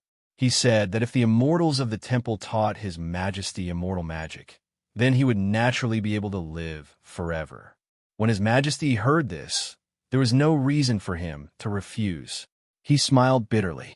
As His Majesty's trusted aide and leader of the Crimson Cavalry, this matter naturally fell on my head. Ku He was the one who proposed it, and he was extremely fanatical about the temple. Naturally, he would not stay out of it. Xiao En said lightly, after gathering the strength of the entire Wei Kingdom and searching for who knows how long, we finally found a clue. So Ku He and I led 1,000 men north. Although the dying old man spoke calmly, Fan Xian knew that the process must have been quite complicated. The temple was worshipped by the people of the world, but it was illusory and without a trace. To be able to find a definite clue was in itself a very astonishing matter. The old and indifferent voice echoed endlessly in the cave. Outside the cave, the light of the sky and the mountains gradually dimmed. Fan Xian listened in silence, and, at the right moment, he asked questions. His brain worked furiously. Through Xiao En's memories, he drew a rough map of the route that the procession had taken to the temple. Time seemed to have returned to more than 30 years ago. The calm air of the yellow mountain outside the cave had turned into a blizzard. In the old man's memories, Fan Xian seemed to see an expedition consisting of 1,000 men. Through a sky full of wind and snow, they struggled to make their way through the incomparably wild north. They wore leather boots and thick leather clothing. Only their eyes were exposed, but they still could not stop the bone-chilling wind from pouring into their bodies. At the front of the procession were the two leaders of the group, Xiao En, who was in the prime of his life, and the young, pious, ascetic monk Ku He. The further north the procession went, the more difficult it became. The further they went, the fewer people there were. Some people froze to death, some fell into icy valleys and disappeared, and some were crushed to death by birds of prey in the sky. In short, as the expedition progressed, the procession became shorter and shorter, and the atmosphere became more and more strange. The world was a sheet of white. Because they had stayed in this dry and cruel environment for too long, some of the people in the procession gradually became blind. They were heartlessly abandoned by Xiao En in the wilderness. In the distance, some direwolves that could withstand the cold waited for the blind people to die. Everything happened quietly, even if it was something as tragic as death. The procession walked for a long time, and finally came to a large mountain in the extreme north. There was only a narrow path between the mountains, and the snow was so thick that it had long since obscured the color of the mountain. It looked like an endless chain of ice mountains. When the remaining 100 or so people entered the mountain, they found that behind the snowy mountain was still a world covered in ice and snow. Even the animals were few and far between. The procession set up camp with great tenacity, hoping to find traces of the temple here. But many days passed, and they found nothing. Winter came. Heavy snow sealed the mountain. The sun went down. The strongest survived to the end. An endless night, Xiao En and Ku He sat back to back in a tent. Around them were piles of corpses. The fire had not been extinguished. The remnants of the tent and the clothes of the dead gave the two of them a last glimmer of warmth, a glimmer of hope. That was the wrath of the heavens. In the cave, Xiao En opened his eyes with some difficulty. The scarlet color in his pupils became more and more intense, but there was endless fear in his eyes. The temple knows that mortals are trying to find them, so the heavens are angry and have sent endless darkness. Fan Xian looked at the old man. After a while, he said quietly, "That was called the polar night." He confirmed the location of the temple in his heart. Of course, Xiao En did not know what the polar night was, but that memory was clearly deeply engraved in his mind.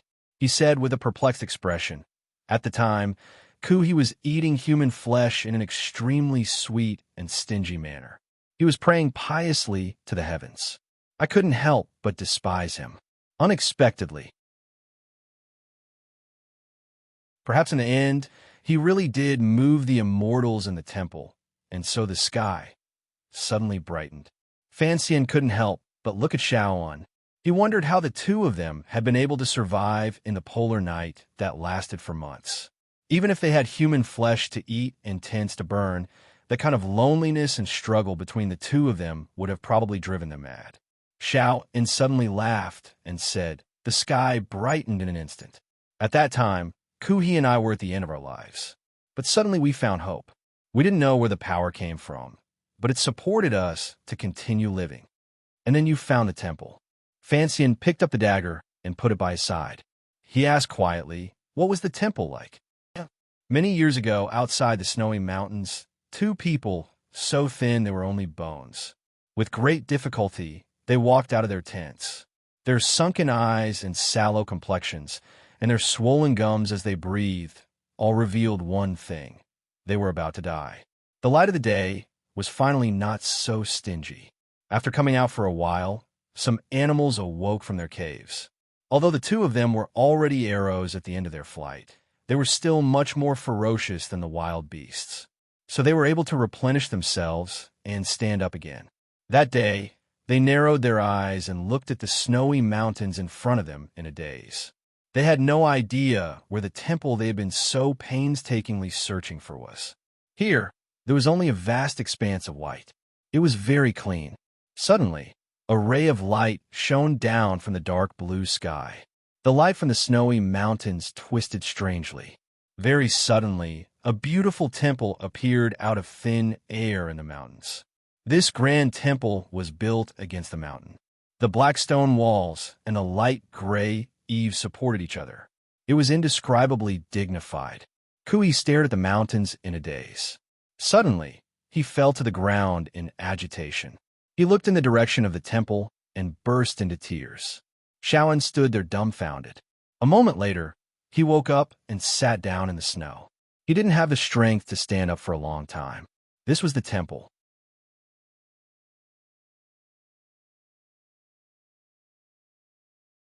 Chapter 241.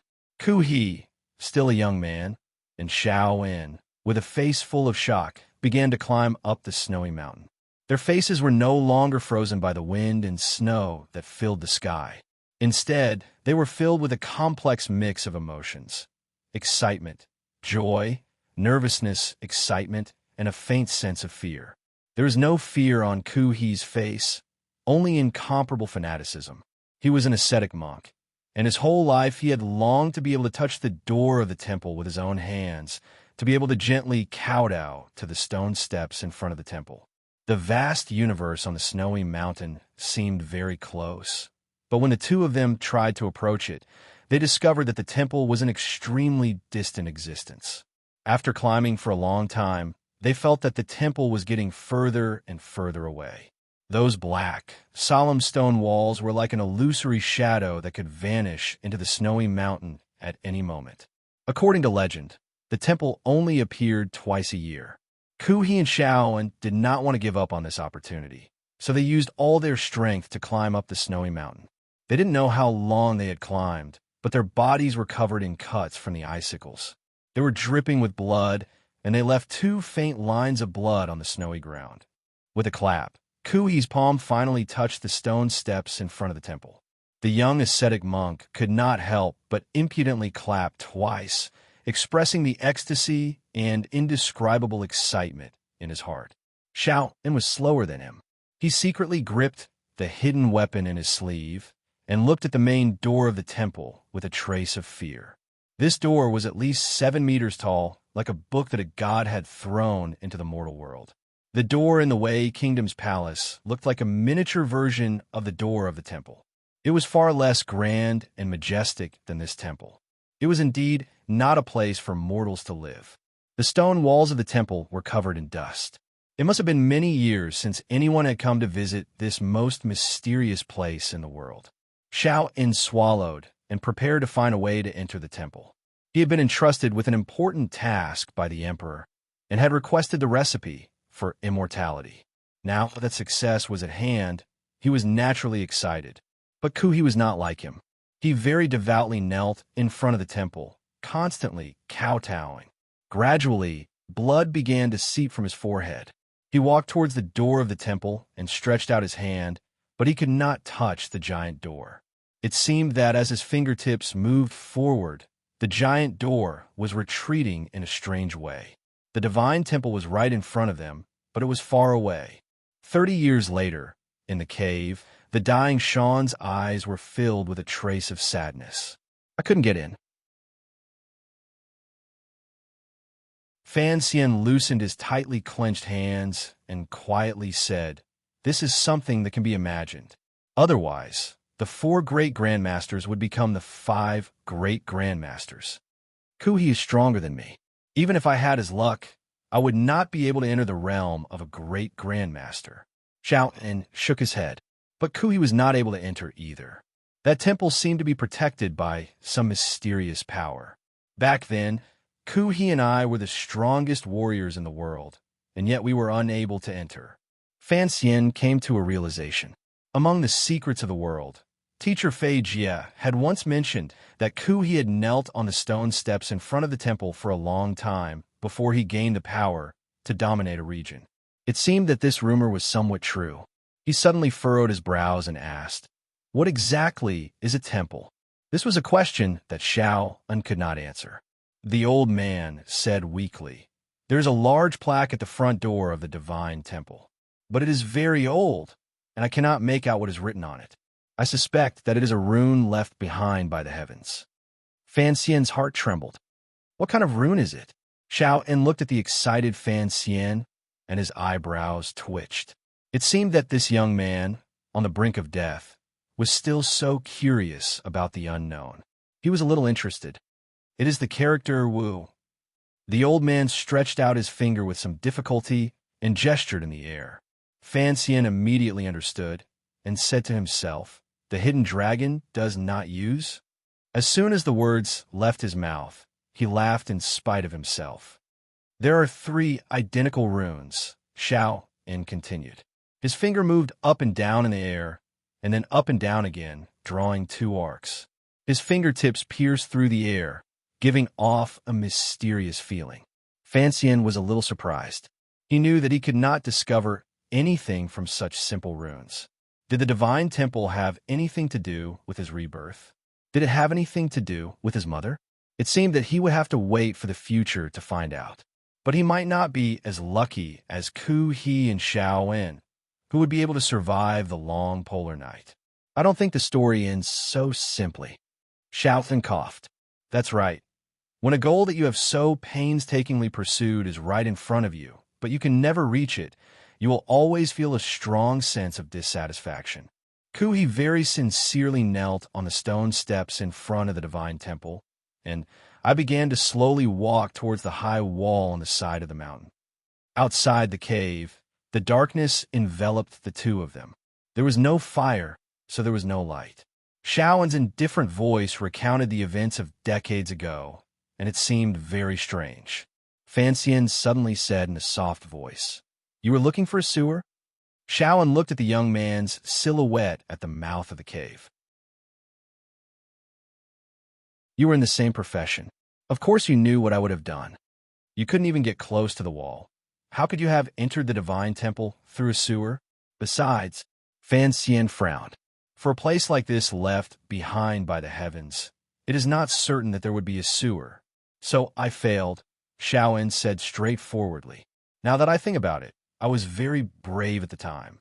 Facing the divine temple, I still thought of these earthly methods. And then, Xiao En sank into a very strange mood. Then I walked back to the main entrance of the divine temple and found that Ku He was putting something in his pocket. I was a little curious, and just as I was about to ask him about it, the old man's speech slowed, and Fan Xian's heart jumped. The door of the divine temple opened. Fan Xian subconsciously moved a little closer to Xiao En, as if he wanted to protect this guy from 30 years ago. An absurd smile appeared in Xiao En's eyes. In a hoarse voice, he said, "The door of the divine temple opened without a sound. I was overjoyed, and just as I was about to enter from the world's largest door, a most wonderful person suddenly ran out." "The most wonderful person?" "Yes, it was a little fairy." Xiao En stood stupidly outside the door of the divine temple, watching helplessly as a little girl rushed into his arms. He almost spat out a mouthful of blood. Out of the corner of his eye, he saw Ku He rush to the door of the divine temple like a ferocious tiger, tangling with a black light inside the divine temple. The young Ku He was already the youngest superior 9th-level master in the world. At this moment, he was stimulated by some unknown reason, and the power within his body was completely unleashed to the peak. He was actually entangled with the mysterious black shadow inside the divine temple. Qi flew in all directions, and the snow was thrown into chaos. After a few breaths, Xiao En remembered that there was a little girl in his arms. Before he could react, he heard the little girl shout to Ku He, who was on the bluestone steps, "Retreat." It was a very simple word, but coming from the mouth of the little girl, it was as if she was the ruler of a generation. No one could question her. That kind of natural power made Xiao En's heart tremble, and then he received a slap in the face. "You retreat too." Ku He floated away, and Xiao En, holding the little girl in his arms, tumbled down the stone steps. He was 30 meters away from the main door of the divine temple. The black light suddenly shrank back into the divine temple and did not pursue. Xiao En looked at the giant door with lingering fear. He thought that the black light seemed to be a human figure, and he could not help but be afraid, because Ku He was now beside him, spitting up blood. Even Ku He was not a match for the other. The people inside the divine temple could not be viewed with the eyes of mortals. He came to a realization very quickly. It must have been that when he went to find the sewers, Ku-hee, who was kneeling on the bluestone steps, and the little girl in his arms had come to some kind of agreement to help her escape from the divine temple. But who was this little girl? Hold me, pull him, go. The little girl seemed to be a little afraid of the cold, and buried her face in Shaoan's chest. Shaoan did not dare to be negligent. He grabbed Ku-hee by the collar and ran down the snowy mountain. He did not know how long they ran, but he finally ran back to his tent. It was not until he sat down in his tent, panting, that he came to his senses. Why did he run? The elixir of immortality that His Majesty wanted had not yet arrived. Why did he listen to this little girl? And strangely enough, the immortals in the divine temple did not chase him. Shaoan turned around and saw the little girl crouching, pinching her nose, looking at the leftover human bones in the corner of the tent. What a pitiful and hateful human. The little girl turned around and looked at Shaoan. It was only now that Shaoan could see her face clearly. Clear as water, pure as snow, eyes like stars.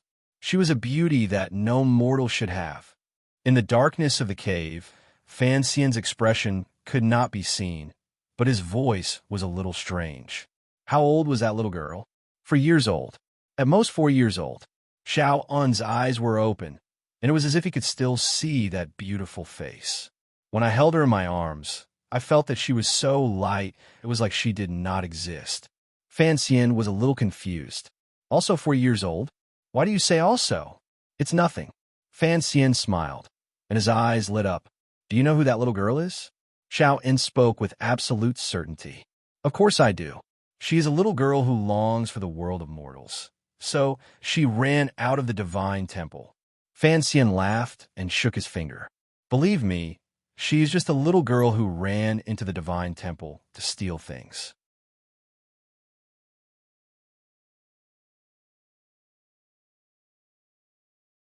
Chapter 242. Hearing Fan Xian's confident words, Shaoan began to cough violently for a long time. It was the middle of the night, and he didn't know if the brocade guards searching below could hear him. Fan Xian was a little worried. He took out a thin needle and probed into Shaoan's neck to help soothe the pulse of his heart. Fan Xian's fingers gently rested on Shaoan's neck, and he felt a slight wetness and stickiness. He sniffed and smelled blood. He knew that Shaoan had begun to cough up blood. His face was expressionless, but his heart was stirred. That was a fairy. The dying old man stubbornly confirmed the judgment he had made 30 years ago. Fan Xian didn't want to argue with him on this matter. How could a 4-year-old girl carry a trunk? Who was carrying that trunk? What trunk? Shaoan's voice was straight, and it didn't seem like he was lying. Fan Xian was a little surprised. He knew that there was no need for him to hide anything, and Wu Zhu had not yet appeared. Wu Zhu had once said that he and his mother had left home together. Where was that home? According to the letter his mother had left behind, Wu Zhu had once fought with the strong men of the temple and had lost part of his memory. Why would Wu Zhu fight with the men of the temple? Was it jealousy? What happened after that? This was the duty of all who listened to the story. Shaoan, the old storyteller, was about to die. Fan Xian naturally wouldn't forget to ask this question. Inside the tent, Ku-hee lay on top of the fur. His breathing was a little ragged. He didn't know what the 4-year-old girl had promised him, but it had caused him to go against his beliefs and dare to attack the men of the temple. Shaoan looked at the little girl, who had lifted the flap of the tent and was looking out into the snow. The wind and snow had not lessened, and the little girl's skin was whiter than snow. Her small hands gripped the thick tent cloth tightly. She was so small, and looking out into the vast world, she felt a sense of loneliness that did not match her age. Carefully, he moved to Ku-hee's side and put his hand into the opening of Ku-hee's robe. That's what I gave him. The little girl didn't even turn her head. Don't touch it. Sean looked at the little girl, and a fierce glint suddenly appeared in his eyes. What Ku-hee was hiding in his bosom must be some sort of heavenly book from the temple. Shaoan could not help but be tempted. But when he remembered that the little girl was a fairy who had sneaked out of the temple, Shaoan immediately gave up on the idea. He knelt down respectfully and kowtowed to the little fairy at the door, saying, I am the commander of the Discipline Commission of Dewey. Under the orders of His Majesty, I have come to the temple to listen to the heavenly edict. I beg the heavenly deity to grant me the elixir of immortality. This was Sean's mission, and he had not forgotten it. The girl at the door laughed when she heard that. She laughed very happily. After a while, she suddenly threw a pill at Sean. You helped me, so I'll help you too. Since that monk has benefited, you should benefit too. Sean took the pill and examined it carefully. He couldn't see anything special about it, but since it was a gift from a fairy, he couldn't ignore it. He took out the jade box and carefully placed it inside. You should go back. The little girl's tone was somewhat old-fashioned. There's no point in staying here. Shaolin was a little disappointed. They had finally found the temple, but they hadn't entered. He didn't know what the immortals inside looked like. Thank you, fairy, for the pill. Don't come here again, the little girl suddenly said softly. And don't tell anyone where the temple is. If I find out that you have revealed the location of the temple, I will kill you. The little girl turned around, her young face full of frost. Do you hear me? Xiao bowed his head in agreement. Although such cold words came out of the mouth of a little girl who looked like she was carved from ice and snow, the fact that a 4-year-old girl could speak so clearly proved that she was not an ordinary person. Even though Xiao was the leader of the Tiki of Dewey, he still didn't dare disobey. The old man had no choice but to obey. After Ku he woke up, the fairy forced the two of us to swear a deadly oath. Then we began to head south. During those few days, the smile on the fairy's face gradually grew. It was as if she thought that stepping into the world of mortals was a very interesting thing. Xiao continued to recollect. It's strange. Every time Ku, he, and I looked at her back, we couldn't feel any mysterious power within her. There's a difference between immortals and mortals. We are mortals, and we can't understand. Then one day, the fairy turned around and looked at the snowy mountain behind her. She suddenly said to herself, "He's too pitiful." I remember those words very clearly, because I have never seen such compassion on a mortal's face. Of course, Fan Xian knew that his mother wasn't some fairy. At the time, she probably didn't have much power, but she was able to scare two of the world's most powerful beings. That brain of hers was quite good. But he didn't understand who his mother was referring to when she said too pitiful, and he didn't believe in compassion. He couldn't help but laugh. Xiao mocked, "You and I are rats that live in the gutters. How could we know the beauty of a crane in the clouds of the ninth heaven?" I can't describe the look in the fairy's eyes, but Ku He and I could never forget it. Fan Xian was silent. The next day, the fairy suddenly disappeared. I don't know where she went. In that cold, endless snow, she suddenly disappeared without a trace. Ku He and I were scared half to death. In the cave, Xiao gasped for breath as he recalled. It was the most mysterious adventure of my life. To be able to see a fairy that didn't belong to this world, I was lucky. And then you and Ku, he returned to Northern Way? Fan Xian asked. That's right. The journey back was more dangerous than when we left. But in short, we came back safely. Xiao said, I gave the pill that the fairy bestowed upon me to His Majesty, and that was the end of the matter. Fan Xian said, Don't lie to me. That pill must have fallen into your stomach a long time ago. Xiao laughed hoarsely. I knew I couldn't lie to you. Fan Xian said, Where in this world can there be an elixir of immortality? That kind of temptation is something that no normal person could resist. Xiao sighed. Of course, after I took the pill, I realized that it only improved my constitution. There was no way I could live forever. Only then did I realize that the fairy could also lie. I believe that the fairy loved to lie, Fan Xian said, a little absent-minded. Perhaps even her death was a lie. What death? Xiao said. How could a fairy die? Fan Xian ignored him. He closed his eyes and committed Xiao's recollection to memory. Then he stood up and gripped the dagger. There was no light all around. Dark clouds covered the stars and the moon. It was so dark that Xiao couldn't see his movements. Why did Ku He want you dead? This was Fan Xian's last question. I don't think that knowing the location of the temple could cause such a huge uproar. Shaoan felt that Fan Xian's question was strange. Everyone knows what the temple means to the world. If such an important piece of news were spread, I'm afraid the world would be thrown into chaos. Whether it's the child of the Zhan family of the kingdom of Qi or the sinister emperor of the Qing kingdom, they would all send troops to the north to pay their respects. The strongest of the world would constantly try to find the temple. Fan Xian rubbed his nose. The temple? You've been there, and you said it was just a big temple. What was there to pay respects to? Shaoan laughed coldly. He only knelt in front of the temple, and then he became the greatest grandmaster in the world. For a martial cultivator, this kind of temptation is unimaginably strong. And do you really think that he is a saint? Seeing him kneel so piously in front of the temple. But the fairy only gave him a book, and in the blink of an eye, he overthrew the temple he had believed in all his life and took the risk to attack. In the face of profit, he is just a great villain who is good at pretending. Xiao En continued, if he kills me, he will be the only one in the world who knows where the temple is. What is in the temple? Perhaps he will never know, but he has already reaped enough benefits.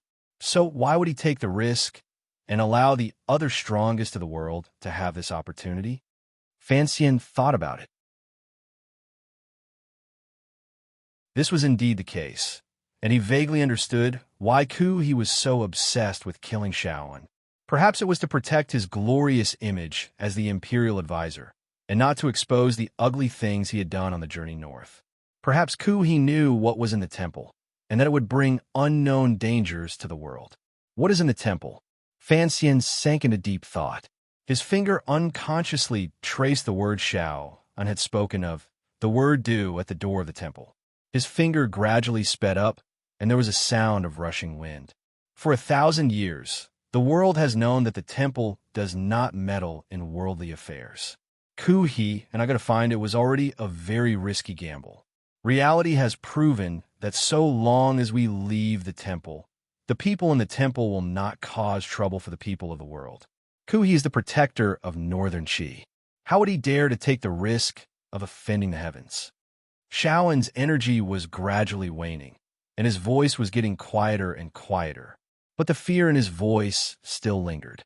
Furthermore, the fairy forced us to swear a deadly oath. Even if he always boasted that he was the one closest to the heavens, would he dare to break his oath? Don't take things like oaths too seriously, said Fan Xian. Didn't you tell me the location of the temple? That's because I am going to die. Shaoan turned his head to the side with some difficulty. And you will die in this cave. Fan Xian smiled apologetically. I don't think so.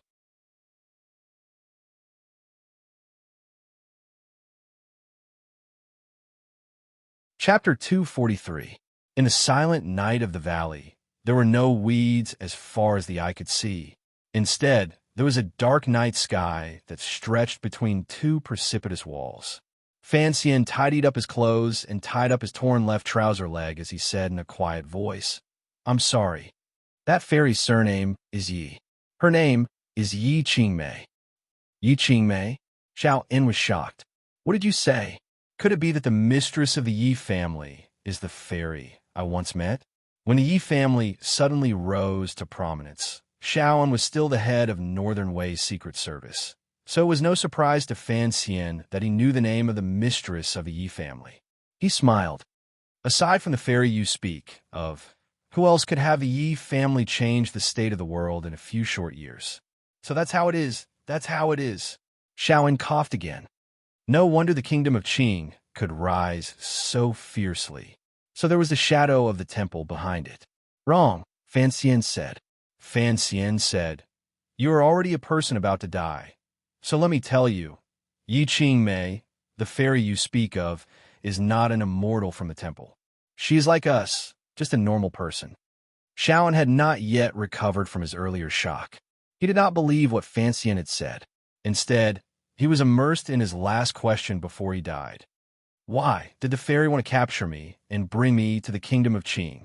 As the head of Northern Wei's secret service, he naturally knew the relationship between the Yi family and the Overwatch Council of the Kingdom of Qing. The Kingdom of Qing had to kill you back then, said Fan Xian. He paused. I must admit that back then, You were a very terrifying person. And the reason why Yi Qingmei sent Chen Pingping to capture you instead of killing you must have been because of your friendship back then. After all, it seems that it was because you broke into the temple that she came to this world.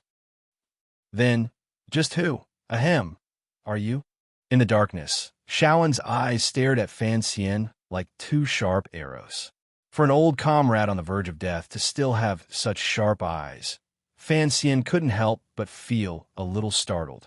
He chuckled. Me? After a moment of silence, he opened his mouth. I am Yi Qingmei's son. Yi Qingmei's son. How Fan Xian wanted to be able to say it aloud to everyone in this familiar yet strange, intimate yet inharmonious world. Unfortunately, there was no such possibility right now. The night was getting darker, and the darkness before dawn had arrived. In a cave with only the two of them, Fan Xian spoke quietly and faintly. I am Yi Qingmei's son. For some reason, the moment these words left his mouth, Fan Xian felt much more relaxed. His heart, which had borne too much pressure, struggled free of the many branches and vines on it in an instant. At least, it obtained a temporary relaxation and gently embraced the taste of freedom in the night wind. The sky gradually brightened. There were many memories, but Xiao En spoke very slowly. After a day and a half, Fan Xian had finally achieved the most important goal of his journey north. He looked at Xiaoan and said quietly, Do you have anything to tell me? Xiaoan just looked at him with a strange expression. After a while, he gasped and said, You are her son? Fan Xian nodded and smiled. I don't have the habit of calling someone my mother.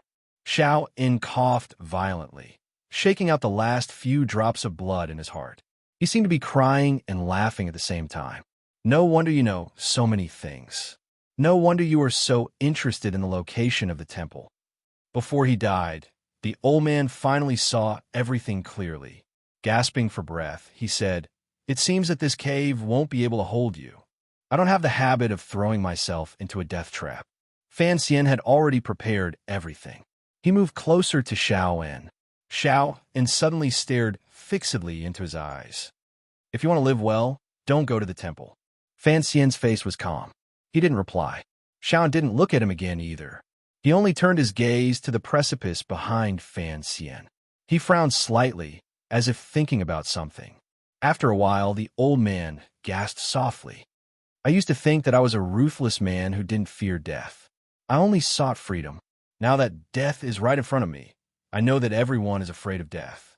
There is no one in this world who isn't afraid of death. For some reason, Fan Xian looked at the dying Xiao En and slowly loosened his right hand. He said softly, But perhaps death is not the end. Perhaps you will go to a completely unfamiliar world. This was his greatest secret, his greatest regret. Xiao En's gaze fell into the distance. His bloodshot eyes gradually softened. Are you really the son of the little fairy? No, Yi Qingmei? Without waiting for Fan Xian to reply, Xiao En continued indifferently. But you don't look like her at all. Fan Xian said, You've only seen her when she was 4. How can you be so sure? Xiao En smiled. Because you are far less beautiful than the little fairy. Fan Xian subconsciously tilted his head. In this world, there are not many women more beautiful than me. The look in your eyes is different. How is it different? Xiao En looked at him. With a hint of coldness, he said, Only now do I understand. On that snowy wasteland, the little fairy gazed at the vast white earth. Her eyes were still soft and compassionate. I never knew how to describe it, but now I seem to feel the coming of that darkness. Only then do I understand that all the emotions in her eyes were expressing one thing. What is it? Fan Xian's heart jumped. The love and attachment to life. Xiao En smiled and said, Although there is always a bright smile in your eyes, it is not the same. Your mother should be an extremely sentimental person, but you are an extremely heartless person. Fan Xian smiled. I don't deny that. I've killed many people in my life, so I never expected to have a good death. Xiao En did not continue this topic. He looked at the misty sky in a trance. To be able to die in this cave, as you say, a good grave is not bad. Fan Xian half squatted by his side and put his left hand on the old man's shoulder. He found that the old man's muscles had gradually softened. The sky outside the precipice was still dim, but through the mist that pervaded the valley, a holy light could be seen. This light shone softly on Xiao's withered face. It made this secret agent, whose hands were stained with blood and who had spent the latter half of his life alone and miserable, feel a sense of relief. Danzhou doesn't have those 2 date trees, does it? This was the last thing Xiao would ask in this world. Fan Xian took the last needle from under the old man's ear. After a moment, he confirmed that he was dead. He tilted his head slightly and looked at Xiao's body. Suddenly, in a soft voice, he said, "Although Danzhou doesn't have those 2 date trees, perhaps there is a better world waiting for you after you die." Xiao's eyes had already softly closed. His pupils were bloodshot, and he could no longer look at this strange world. Fan Xian let out a murky breath and laid Xiao's body flat in the deepest part of the shallow cave. As for whether or not there would be any eagles pecking at him, it seemed that he had not considered that, so he appeared somewhat cold and emotionless. He walked out of the cave and reached out his hand into the air outside the precipice. The white mountain mist moved along with his fingers, and all he caught was empty air. The brocade guard should still be searching for the bodies or traces of the old man and the young man at the bottom of the valley. The precipice of Swallow Mountain was as smooth as a mirror. No one would have thought that someone would be able to jump off the cliff and stand steadily. And no one would have thought that someone would be able to climb up the slippery and wet mountain walls.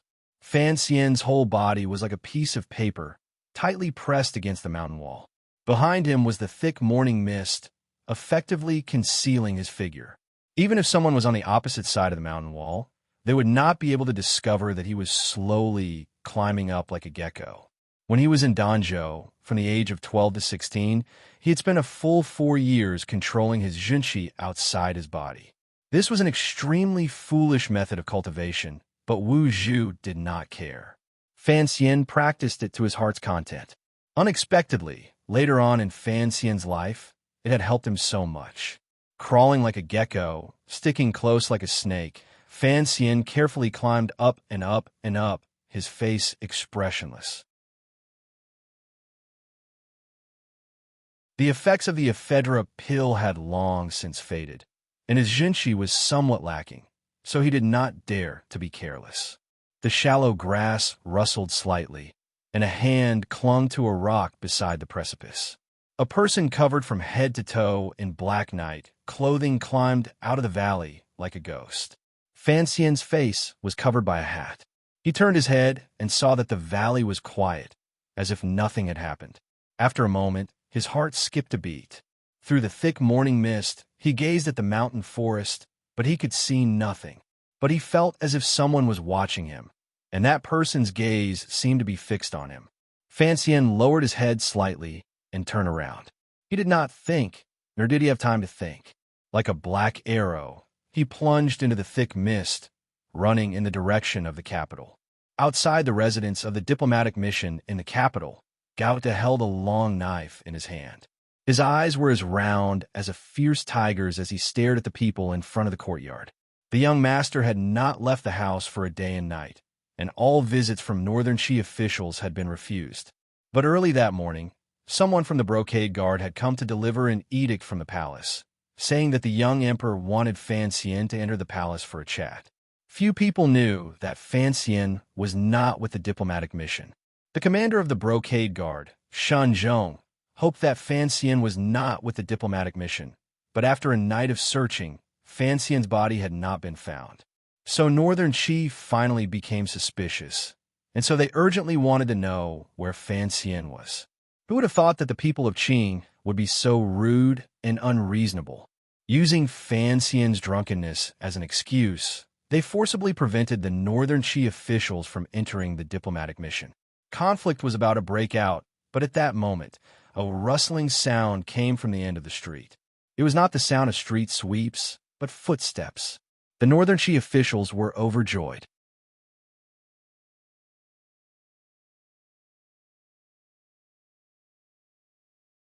Chapter 244. The morning in Shangjing was bustling. Several groups of people had arrived at the entrance of the diplomatic mission. The Northern Chi officials and the brocade guard parted to make a path. They bowed respectfully to the girl who had leisurely approached. "Greetings, Miss Haitang." Haitang's eyes were drowsy, as if she hadn't woken up yet. Her hands were still in the pockets of her flowery dress. She yawned and asked, "What are you all doing here?" One of the officials hurried forward to report, "I have come by imperial edict to invite Sir Fan Xian into the palace," but Sir Fan's bodyguard refused to announce his arrival. More officials from the Brocade Guard and Honglu Temple came forward to report their intentions. In short, they all wanted to see Fan Xian. Haidang was slightly startled. She didn't seem to know that so many things had happened in Shangjing in the past 2 days. There was a trace of confusion in her eyes. "Why didn't you announce it?" Tiger Gargouta knew that although this girl looked like a country bumpkin, she was actually an important figure in Northern Qi. More importantly, during the days the diplomatic mission had been in Shangjing, his young master had often wandered the streets with this strange woman, so he didn't dare to slight her. He stepped forward and said in a low voice, "Sir Fan drank too much last night, so he is not feeling well. He is resting, and it would not be good to disturb him." Haitang muttered to herself for a moment, then said quietly, "Let me take a look." Having said this, she walked toward the front door of the diplomatic mission. These days, she had often come to the diplomatic mission to find Fan Xian, so the people of the diplomatic mission had long since become accustomed to her presence. Seeing her stride inside, Lin Wan, who was standing on the stone steps, couldn't help but feel a trace of panic flash through his eyes, but he didn't dare to stop her. Gao De, however, was wholeheartedly protective of his master. He frowned and gripped the cloth hilt of his long knife. He stood in front of Haidang and said in a low voice, "Miss M." His last word turned into a muffled grunt. Haidang didn't make a move. She just turned her body slightly. Her cloth shoes, which never seemed to leave the ground, made a rustling sound. For some reason, she was already behind Gao Da Jinchi, which had been accumulating for a long time, couldn't find an outlet. His shoulders trembled slightly, and his eyes shone brightly. Haitang smiled and turned to gently pat his shoulder. A strange expression flashed across her ordinary face. "Fan Xian and I are friends. I think he will be willing to see me now." When her palm was about to land on Gao Da's shoulder, an extremely gentle and warm current flowed into him. Gao Da slowly closed his eyes. His right hand exerted strength between his thumb and forefinger. The long saber by his side made a sharp sound as it fiercely stabbed into the stone floor beside his feet. The gravel was slightly scattered, and the tip of the saber was more than 3 inches into the ground. In this exchange, although Gao Da was extremely skilled, he was still no match for Haitang's realm. Moreover, Haitang's identity was rather special, so he was actually unable to make a move and suffered a loss. Gao Da knew that he could not stop Haitang, but he was unwilling to let the young master in the room face Haitang alone. Thus, with a dark expression, he turned and followed the swaying figure into the courtyard. Behind them, the Northern Qi officials and brocade guards did not follow. As long as Haidang could confirm whether or not Fan Xian was in the room, it would be fine. There was no need for them to take the risk. "Good morning, Miss Haitang." Wang Qinian, holding a bowl of salt water and a miniature mace in his hand, appeared in the long corridor of the courtyard that Haidang had to pass through. This trusted aide of Fan Xian had seen Haidang a few times and could be considered to be familiar with her. Haidang smiled slightly. She knew that he was here to stall for time, but she was not in a hurry. "What is that in Sir Wang's hand?" Wang Qinian took out the miniature mace from his mouth and extended it in front of Haidang. He laughed and said, "My master invented the toothbrush." "Toothbrush?" Haidang was slightly surprised. "Brushing your teeth?" "Yes." "Why not use willow branches?" "Because this thing is easy to use. It's soft and the brush is exquisite," Wang Qinian said in an ingratiating manner. Only now did he realize that placing the toothbrush that had come into contact with his foul mouth in front of Haidang was a very disrespectful thing to do. He quickly took it back and repeatedly apologized. Haidang smiled bitterly, shook her head, and walked inside. Wang Qinian tossed the bowl and the utensils to his subordinate and eagerly followed. He was almost 40 years old, and he ran faster than a rabbit. As he walked, he chatted with Haidang.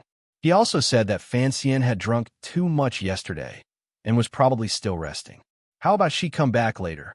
Actually, everyone knew that Haitang's sudden appearance in the diplomatic mission this early in the morning could not have been a coincidence. She had to see Fan Xian. In the distance of the corridor, a figure dressed in white was looking at the two of them. Haidang was moved. She turned her head, and a chill filled her eyes. So, it is the great scholar Yin. Yin Bingyun could see that this last disciple of Ku, he was not in a good mood. Although he had been released by the brocade guard, he had always carefully hidden himself in the back of the residence, not wanting to provoke the officials and people of Northern Qi. Before he had been imprisoned, Haidang had returned to the palace, and he had met her as the great scholar Yin. Meeting Haidang today made him feel a little awkward, and he silently retreated. Looking at the tightly shut wooden door in front of her, Haidang frowned and reached out to push it open. She was a young woman, and although everyone knew that she had some friendship with Fan Xian, pushing open the door like this was not very polite. Wang Qinian jumped in fright and tried to block the door. But while his Qinggong was excellent, there was a huge gap between him and this woman. A gust of wind blew past, and the wooden door creaked open. A drop of cold sweat dripped from Wang Qinian's forehead. He didn't know if he would make it in time. Haidang looked calmly at the large bed in the room. Suddenly, she said, "Sir Wang, you may leave." Wang Qinian did not move. A tired, cold voice came from the room. "Wang Qinian, you may leave." Wang Qinian took a deep breath, and a look of joy appeared in his eyes. He immediately calmed down and bowed. "Yes, Sir Fan." Haidang walked in with light steps, and the wooden door closed behind her. She did not seem surprised, nor was she in a hurry. She took a teapot from the table, poured some cold tea into a cup, and sipped it lightly. Then she sat down on a round stool next to the bed. On the bed, under the brocade quilt, Fan Xian's face was pale, and his eyes were smiling. He looked at the village girl sitting by his bed with great interest. After a moment, he said, "Are you going to keep looking like this?" Haidang covered her mouth with her hand and yawned. "If it weren't for the Empress Dowager asking me to take a look, do you think I would be happy to come early in the morning and see your ugly state?" Fan Xian smiled and said, "As for my appearance, although I don't like it very much, I know it has nothing to do with the word ugly." He lowered his head to glance at it, and then said, "I believe that she is not ugly." Under the quilt, Fan Xian's robe was pulled open, and in his naked chest was a beautiful woman with long hair like a black waterfall, drinking with women for a day and a night. Haidang didn't seem to see the woman in his arms and yawned again. "She's not very beautiful. Are you going to keep looking like this?" "It seems to me that Sir Fan has no intention of stopping me from looking," Haidang said with a smile. In the end, it was Fan Xian who became embarrassed. "Excuse me for a moment, so that the woman in my arms can put on her clothes." He calmly said, "You don't have to give me face, but you have to give the woman face." Women, why make things difficult for women? After the courtesan finished packing, she looked back at Fan Xian with reluctance. The slight resentment, shyness, and charm in her eyes made Fan Xian praise her acting skills. The courtesan bowed to Haidang with a trace of reverence, then pulled up the hem of her dress and walked out of the room, leaving Haidang and Fan Xian alone. Fan Xian was still lying on the bed, his hands behind his head. He didn't care that Haidang had seen his naked upper body. Haidang was a clever person. She didn't pretend to be shy, nor did she scold him. She acted as if the young man on the bed was a block of wood. She directly said, "Do you know what happened in Shangjing these past 2 days?" Fan Xian was startled, but after a moment he laughed. "Forget it. I can't be bothered to waste words with you. Since I'm in Shangjing, how can I not know? Shang Shanhu lost a group of subordinates this time, and Shaoan was killed by you. I'm sure your teacher will be very happy. Congratulations, Mississippi." Haitang looked at him calmly, and the pressure in her eyes grew stronger and stronger. But Fan Xian didn't seem to feel it at all. He still smiled. Yes, I knew this would happen.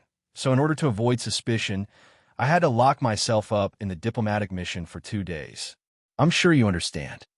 Haiding didn't know whether he was telling the truth or not, but earlier in the courtyard, she had given Fan Xian enough time by taking advantage of Wang Qinyan's delay.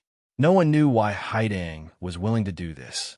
Since Fan Xian was in the diplomatic mission, Haiding knew she wouldn't be able to get any more information out of him. This young southern official in front of her, who looked like a beautiful young official, was actually a watertight person. Naturally, she wouldn't be able to catch any clues. She stood up and put her hands in her large pockets. Suddenly, she looked at Fan Xian's naked upper body with interest.